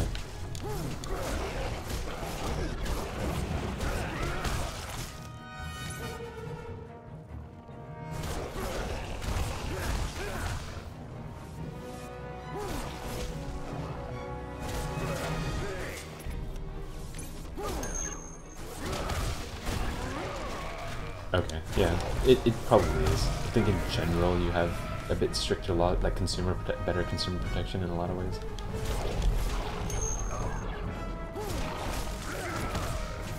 Yeah, I mean, you can't really do that in the US, but we have these like mega retailers, right, like Walmart and stuff like that can just eat the cost of those things, and they prefer to just convert that into like customer loyalty by the fact that they'll just take the fact that you made a mistake and eat that cost.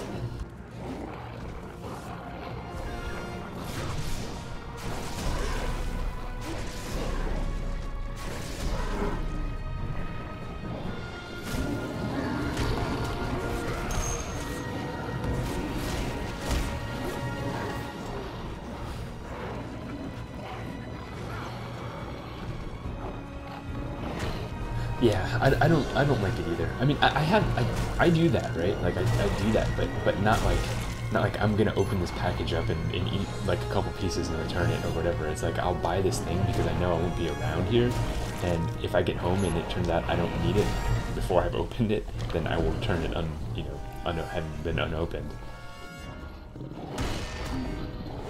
But I don't like people just. I don't know. The same people that like in the grocery store pick up like some meat or whatever, and then they're like halfway down, halfway through the store to the cashier, and they're like, oh, I don't actually want to buy this, and they take the meat out, right, and place it like on some paper towels in a different aisle.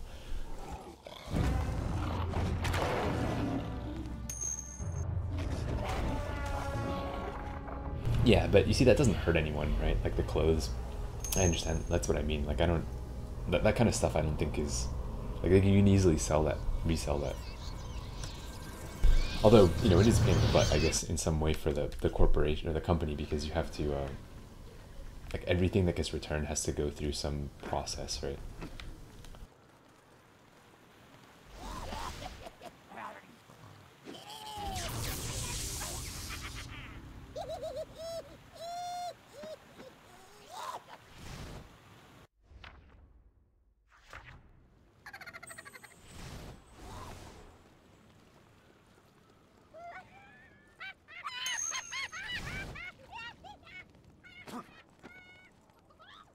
Okay, yeah, see, that's messed up, right? Like, because that's clearly someone, someone actually wore it, right?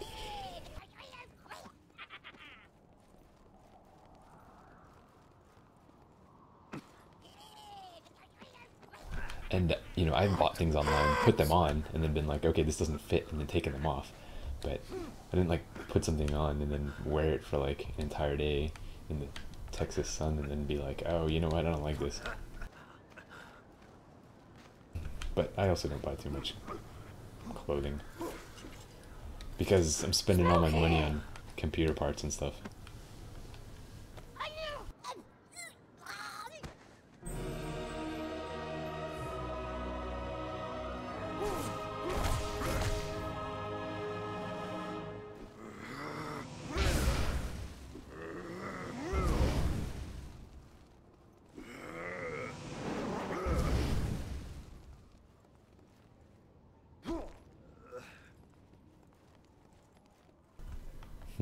Yeah.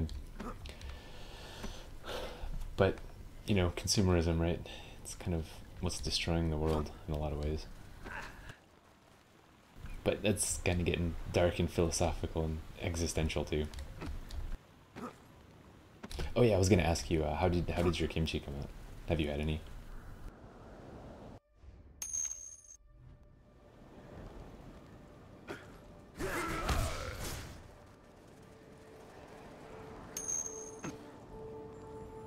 Nice.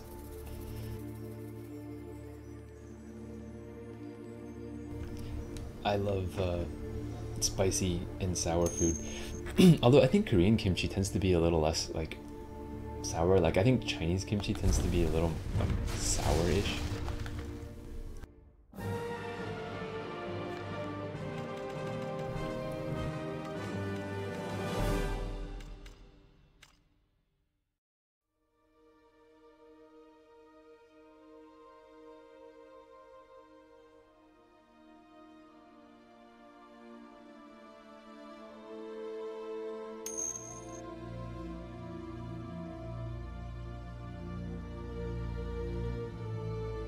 Yeah, I like the sour kind. Some of the ones that are not sour, like I'm like, yeah, it's not bad, but like I like it pickled, like I like pickles and stuff like that, and pickled onions and pickled pickles.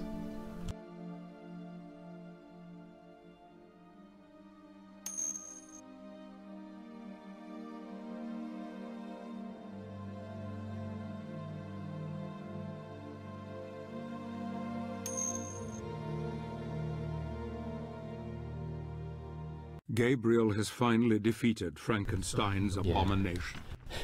Cocktail onions, not really supposed to be, I guess, eating them. Oh man, I don't want to do this. It's been way too long.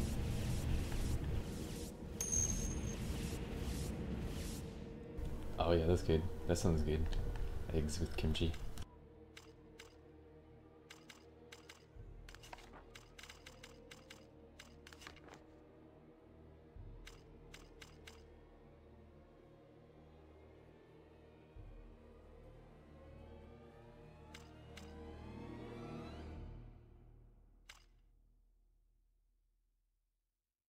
Yeah, okay, I think I could do that. The old hag has cast a spell on Gabriel, making him very small. Small enough to enter the music. So do you generally eat a lot of Asian food then? Find blue rose for Papa.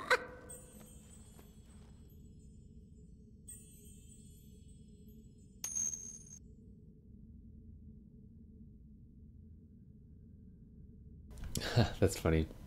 But there's so many Asians in France though, right? I mean, at least Chinese people for sure. Since like a long time ago.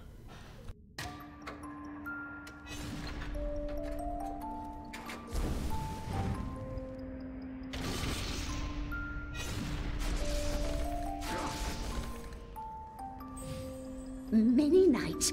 Oh, Papa, before you. Yes.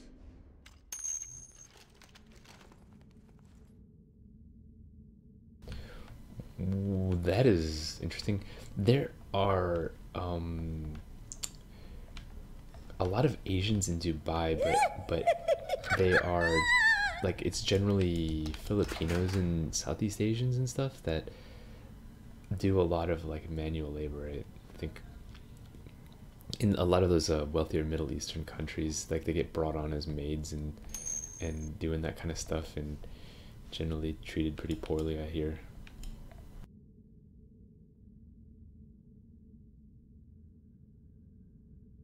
One sec, I'm gonna get another drink.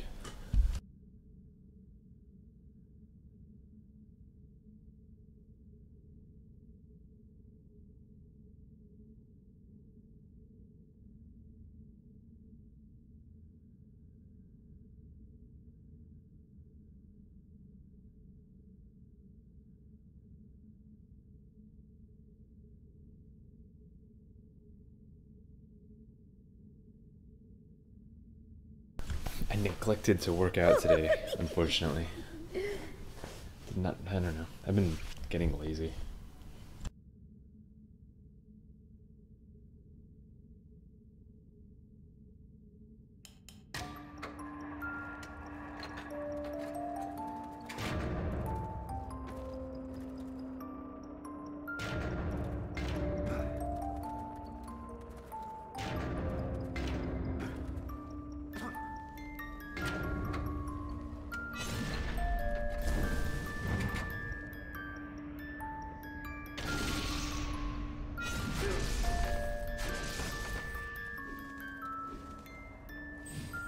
They tasted so good.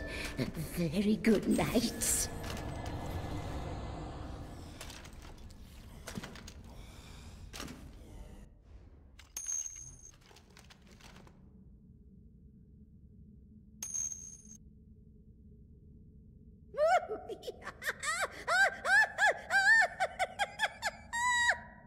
Oh, cool. Yeah, so, okay, so you're Indian.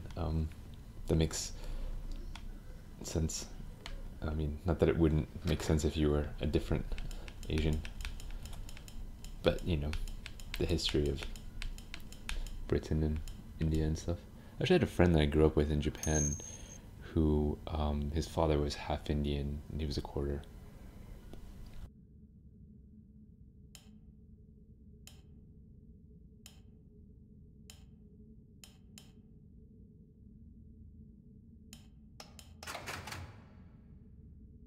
Is there not a... Can I not refresh my magic?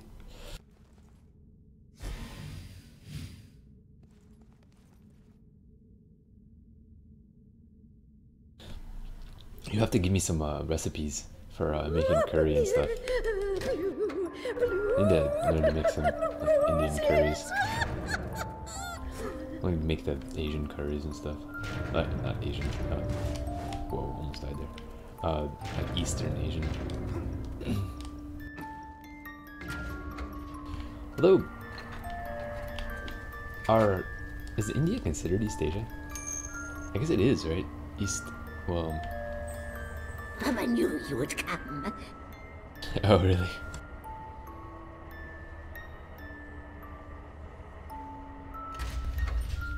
I remember when I was young, this is also in Japan too, but I knew another British kid, and he's like half Scottish, half English, and I think they're kind of West, yeah.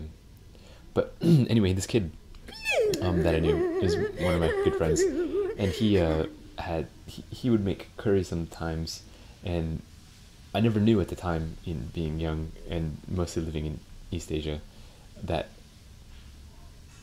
the curries used yogurt.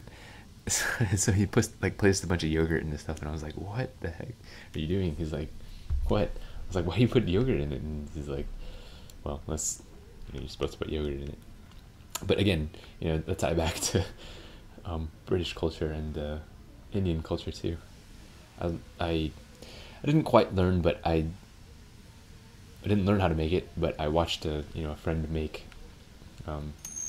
Indian curry, and he was not Indian at all.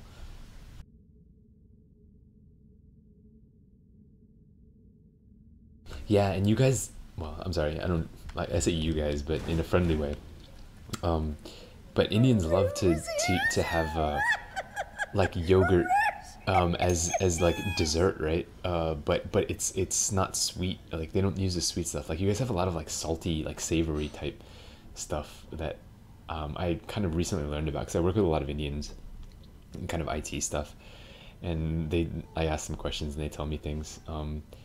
But I recently have started getting like kind of acclimated to that, like having the like kind of salty yogurt type things, and it's nice. It kind of cuts a lot of the other things that are like heavily spiced or whatever.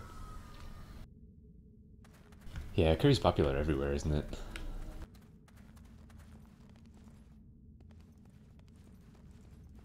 Everyone loves the curry.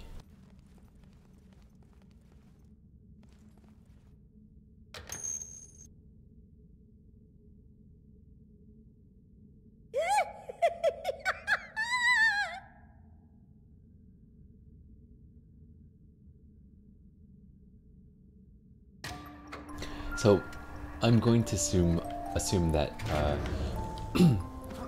you are basically just British, though, and by that I mean you were born and raised in the UK, and in that sense, a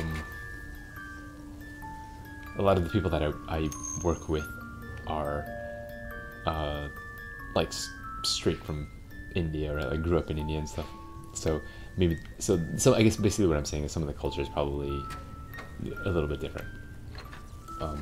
But also until recently, like the past few years, where I worked with because I've been working with a lot of Indians, I didn't realize that there were so many dialects in India, and that most of the time Indian people can't understand each other because they're all speaking different dialects of Indian, and that's why they're always speaking English. Dang it, I failed. But so I asked one of my friends that, right? I was like, okay, dude, so I have this question, because every time I see a group of Indians, they're always talking English, they're always speaking English to each other. And he's like, yeah, that's because a lot, like, and there's no official like a language, right? There's like Tamil and like all that stuff, and he's like, it's unless you're from the same like region, you can't understand each other.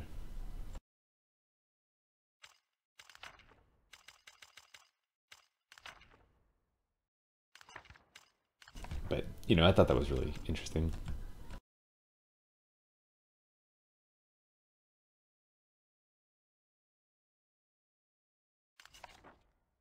Baba Yaga sent our hero to the Titan's graveyard, and I have sent her soul to the underworld. Yeah. English seems to be taught everywhere, except in America.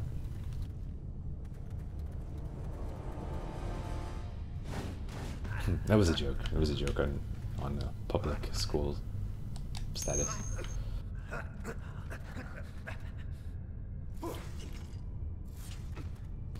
Yeah, you know, I can't say anything because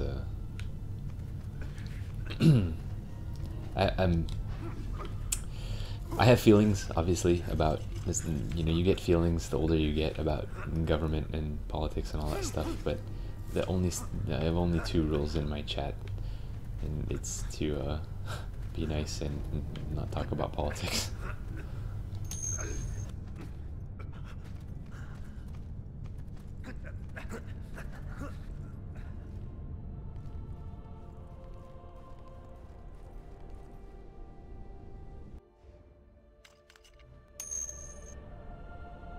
Yeah, I can imagine. Like, I have so much sympathy. We have our own issues with a certain orange-faced monkey.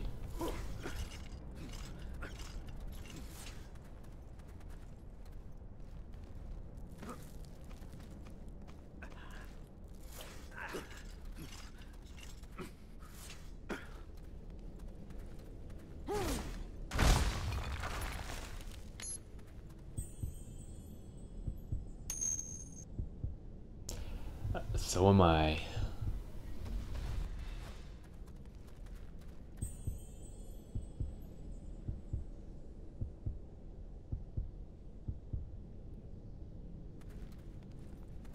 Such an unfortunate. I don't know. Again, I can't talk about it. Mostly because nothing good ever comes about it. Can't change anything, and either we agree on things and just complain, or disagree on things and, you know, whatever. It's an unfortunate reality of, you know, this kind of scenario.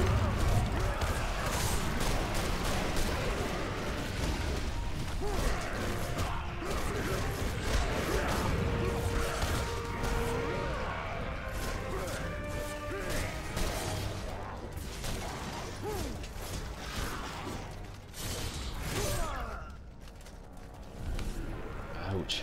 So I was playing this game, like I told you, I was actually playing this game to kind of show Foxy and Ichigo the story behind all of this stuff. Because I had started Lords of Shadow 2, which I realized I had and hadn't played like a week ago or so. So I started it, and then I wanted to remember everything. So I started playing it, and they started watching a bit. And so I was showing them all this stuff.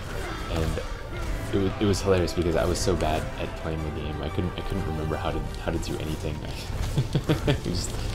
I was failing, but I finally got over that, and I can actually do decently well.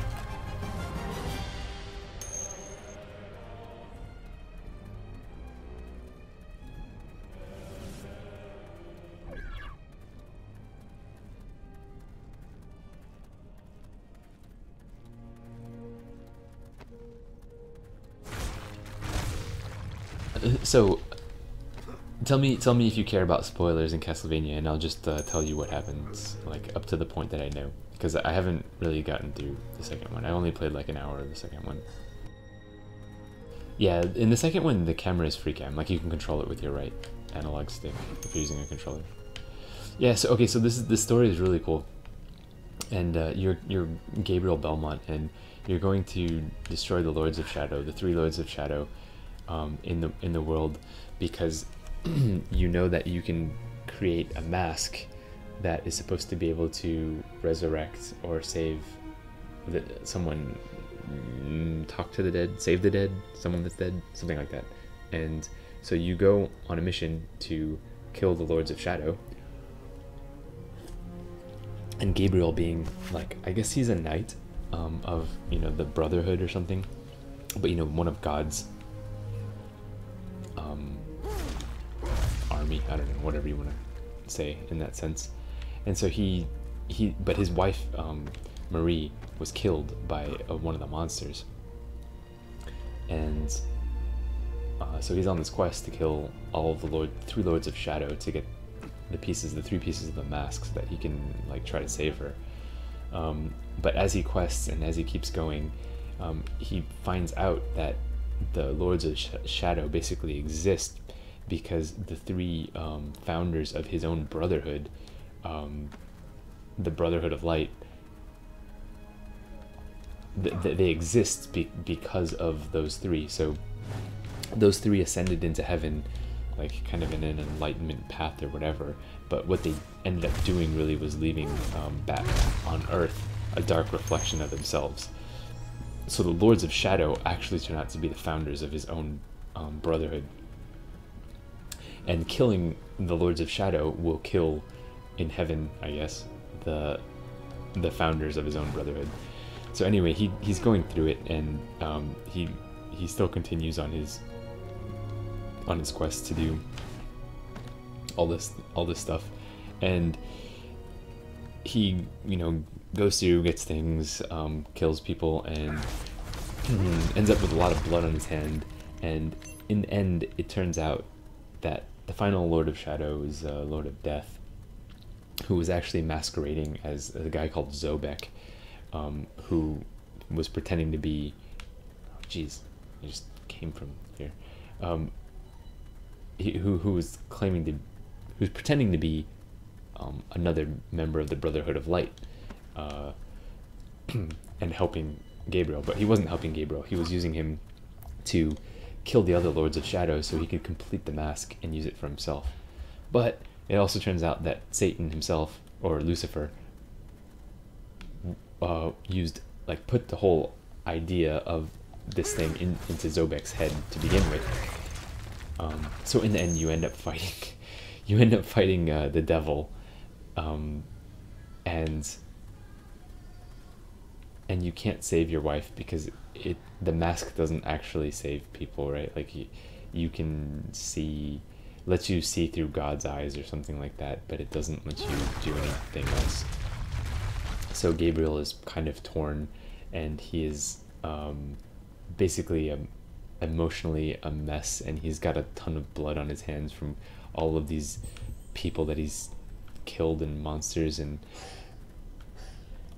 okay, I gotta make that jump. Okay, and oh no, I'm gonna die. So there's an epilogue or a DLC bit or whatever that you can get, and it turns out that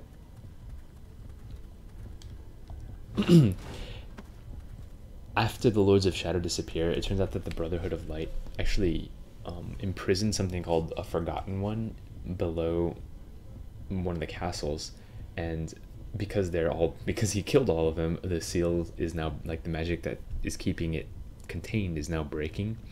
And during this game, he comes across a little vampire girl, and she's the one that actually tells him about this whole thing.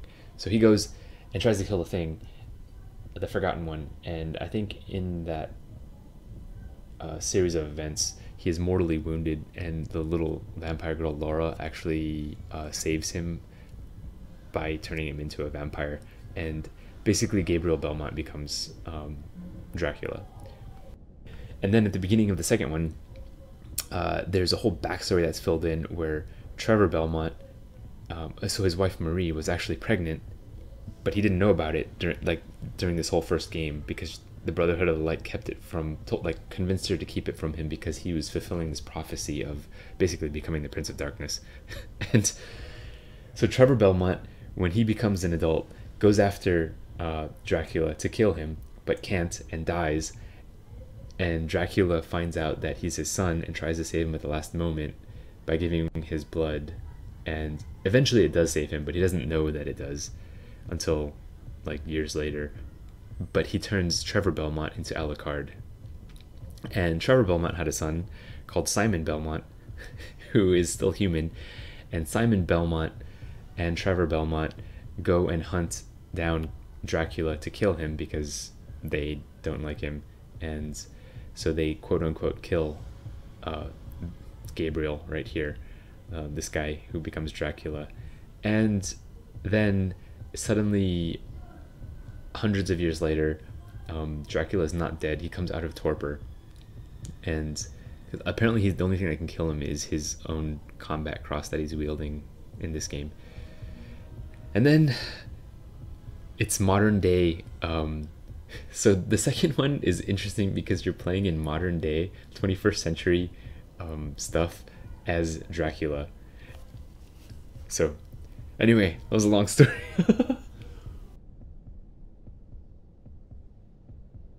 But that's the general gist of it, and it's actually really cool overall. Yeah. Oh yeah. If you like that stuff, look, there's a new cartoon series. Well, if you like cartoons, anime, if you want to be picky, I guess. Some people get offended, but there is a series on Netflix, a Castlevania series that kind of follows like very closely a similar story. I think you are Trevor Belmont, and you're the last of the Belmonts.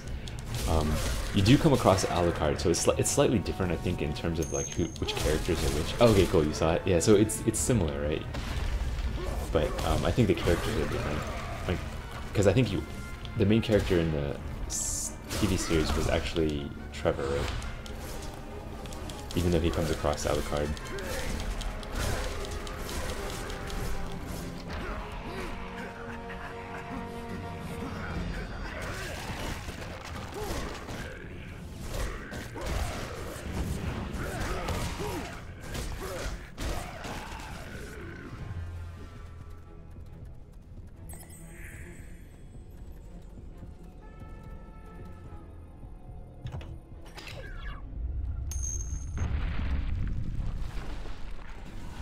But man, it brings back so many memories of the old school stuff, right? So Gabriel Belmont, I do not recall ever hearing of Gabriel Belmont, but Trevor and Simon.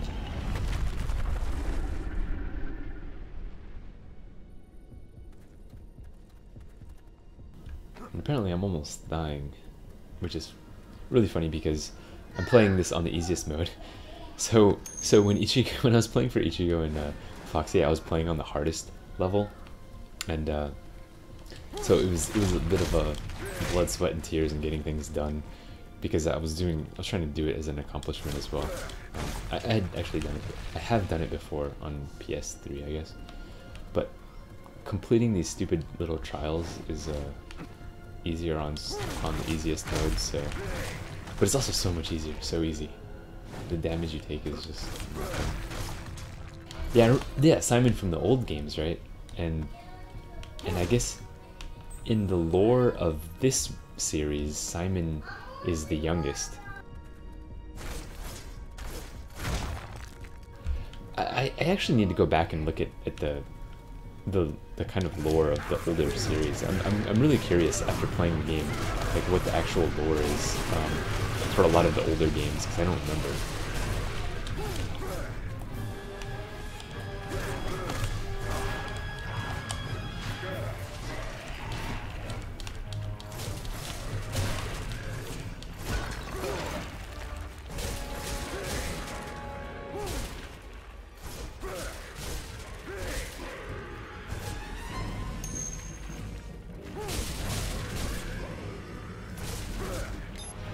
Yeah, you're right. It actually does sound like a pretty much a 7-hour wiki job.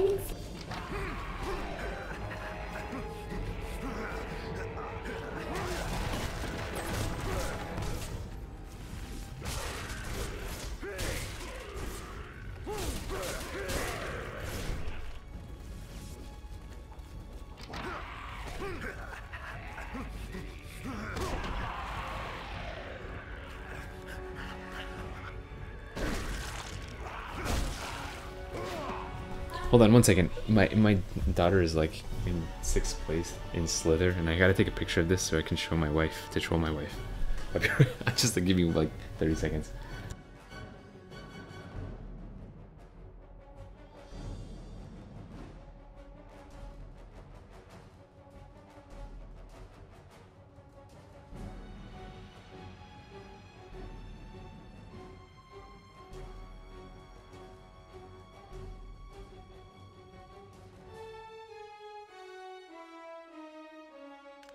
Okay, sorry.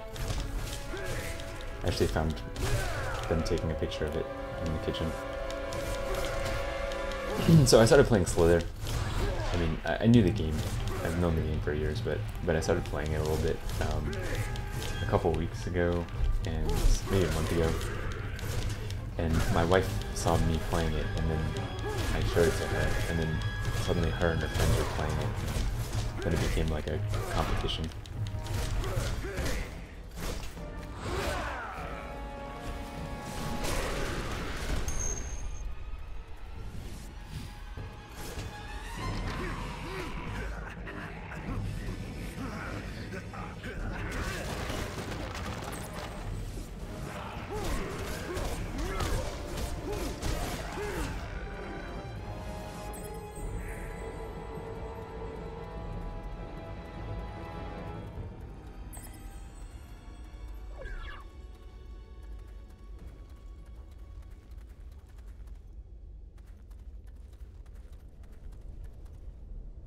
Okay, so my kid just came by telling me about her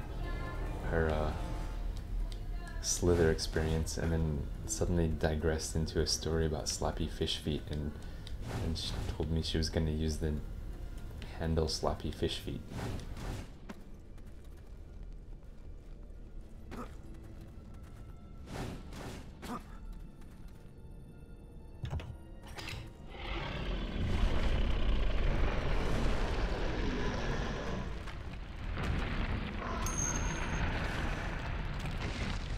I was impressed. I thought it was a pretty good, yeah, slappy fish feet.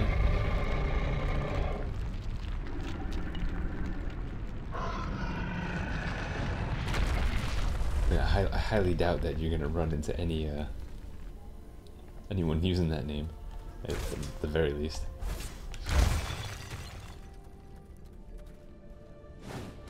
But you know, then again, the internet always never fails to surprise me.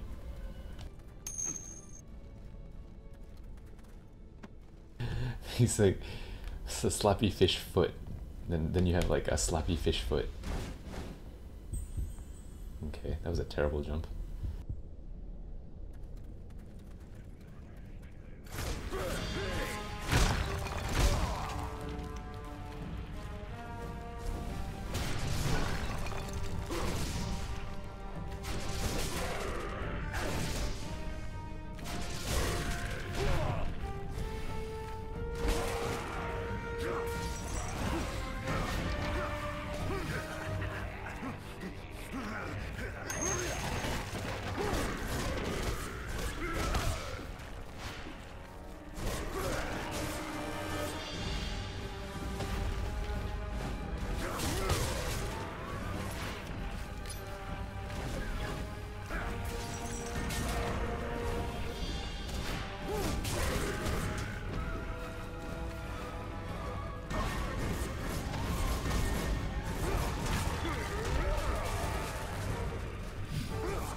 Oh my gosh. So, do you get scared easily? Like, do things bother you? Do creepy things bother you?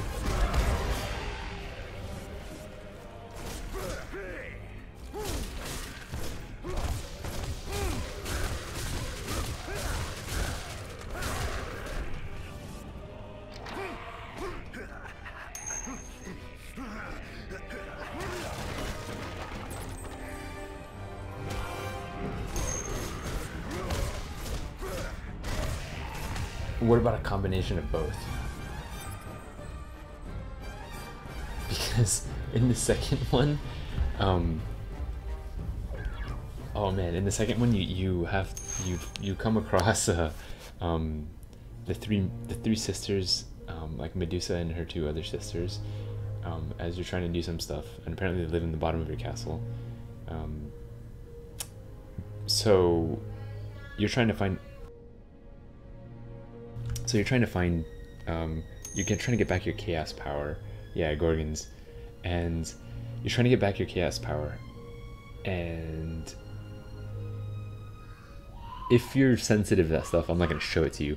But man, it was like a horror movie. Like seeing one of the sisters show up because she's a girl and she's like her back's all twisted and she's moving in these like super speed. Like it's like a horror flick type motion, and she's got these like got these weird snake-like things on her, and she's moving in all of these like she's crawling like a spider, except her back's bent in all the weird ways and moving like irregularly fast, and her head like jitters back and forth.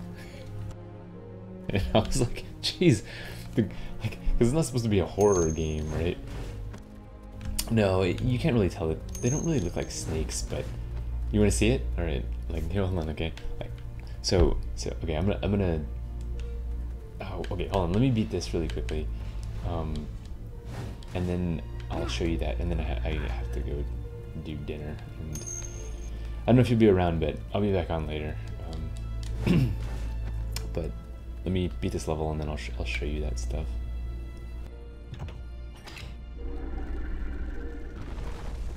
Yeah, I like watching scary stuff too. And I mean, I like playing horror games. Not because I really want to play the horror game, but just because like it's the challenge. Like I'm a sucker for challenges. Like obviously Cuphead and all that. Yeah, okay. I figured it was pretty late for you. No, wait. Layers of Fear. Isn't there there's a Twitch Prime thing on that right now. Like if you have Twitch Prime, like you can get it for free or something. Have you played it? Is it any good? Okay, cool. Okay, sweet. So I beat that. Let me beat. I'm sorry, not let me go back through my videos actually of last night. That's probably the easiest way to do this. Hold on a second.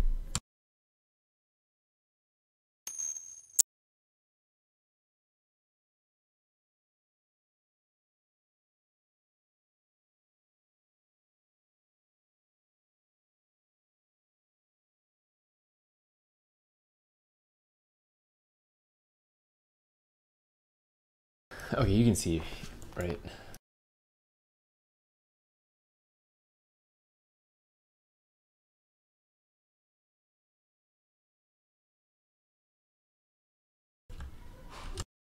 You can see my desktop.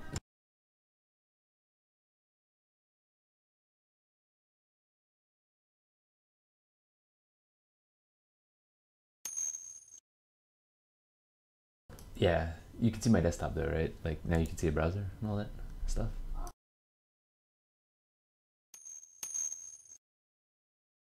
Yeah, you can see my desktop though, right? Oh wait, hold on. I gotta turn off the audio stuff. Okay, I'm gonna get duplicate sounds or something.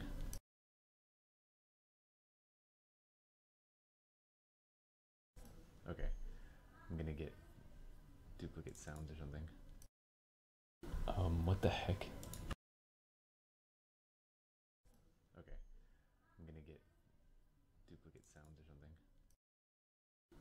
What the heck? Okay, I'm gonna get duplicate sounds or something.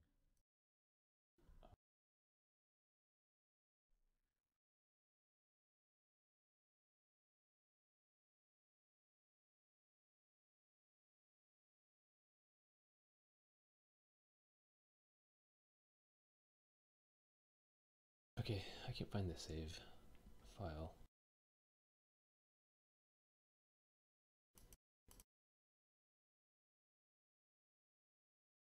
There's some weird like ghost voice coming through of me. Can't figure out where the source is.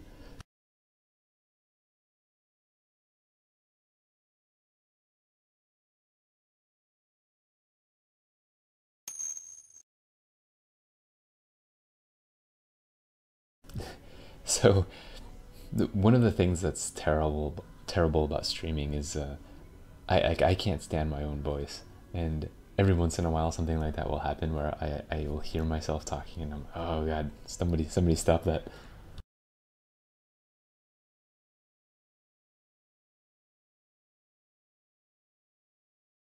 Come on, Twitch. What are you doing?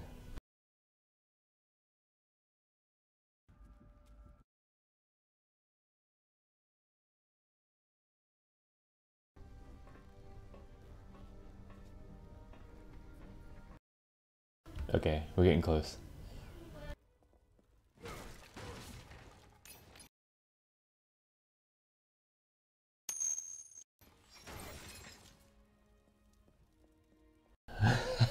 So that's the thing too, is that apparently that's scientifically true. Is when you hear yourself talk in your own head, there's more bass added to it. I guess simply because of the physics of how your ears work in hearing your own vocal cords. But yeah, that's how I feel too. I'm like, yes, my voice is deep, and then I hear it and I'm like, oh, I sound like a child.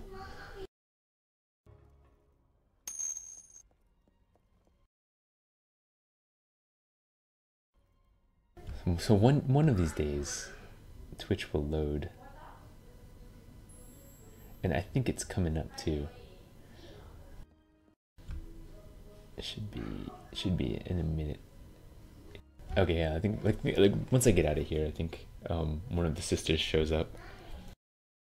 Of course, it's gonna look all messed up now. It's all okay. Hey, look, video. Did you calm down? Video, please calm down.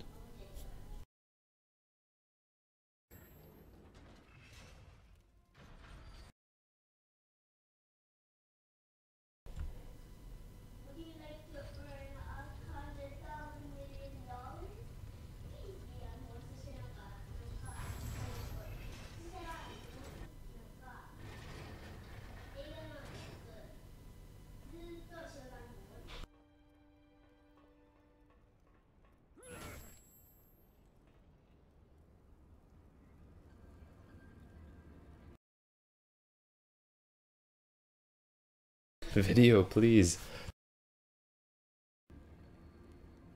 Twitch, what are you doing with my buffers?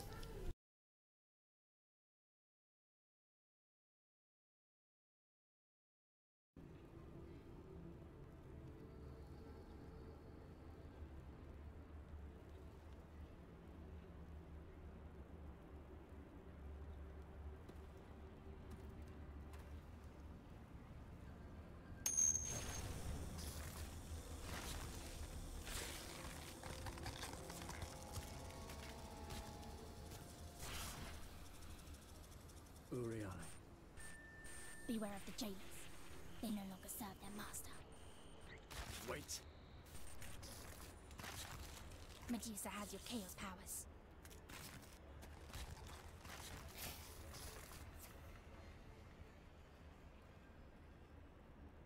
Yeah, so that was pretty much it. That's what I want to show you. But I was like, wow, that was really freaky. Yeah, I told you. I mean, like, the game isn't like a horror game, and I saw, and that's one of the Gorgons, and then you come across like her next sister, who's the same way. I haven't found Medusa yet, who apparently has my chaos powers.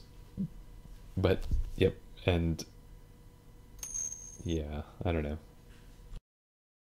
Yeah, technically, I guess you're right, but gothic horrors are not quite the same as, like, I don't know. That's not a gothic horror. That's something from straight from the Ring.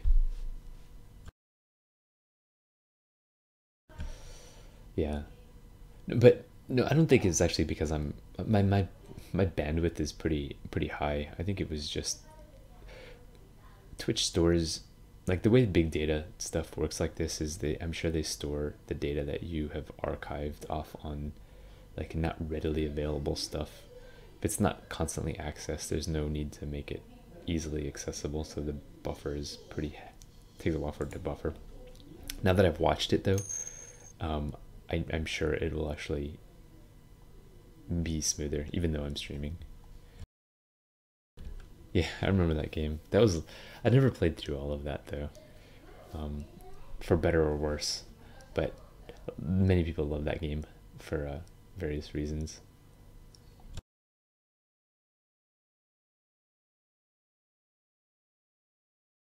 And then meanwhile, while I'm playing all these games, I realized that Foxy and Ichigo have been trolling me the whole time.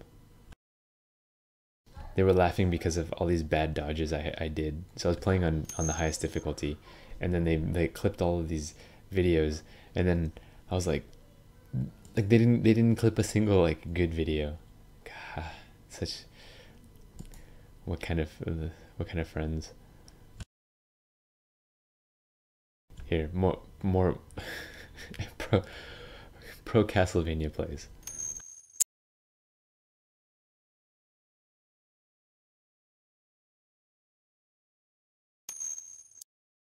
And this is definitely and I think like Foxy actually tied it to a command too.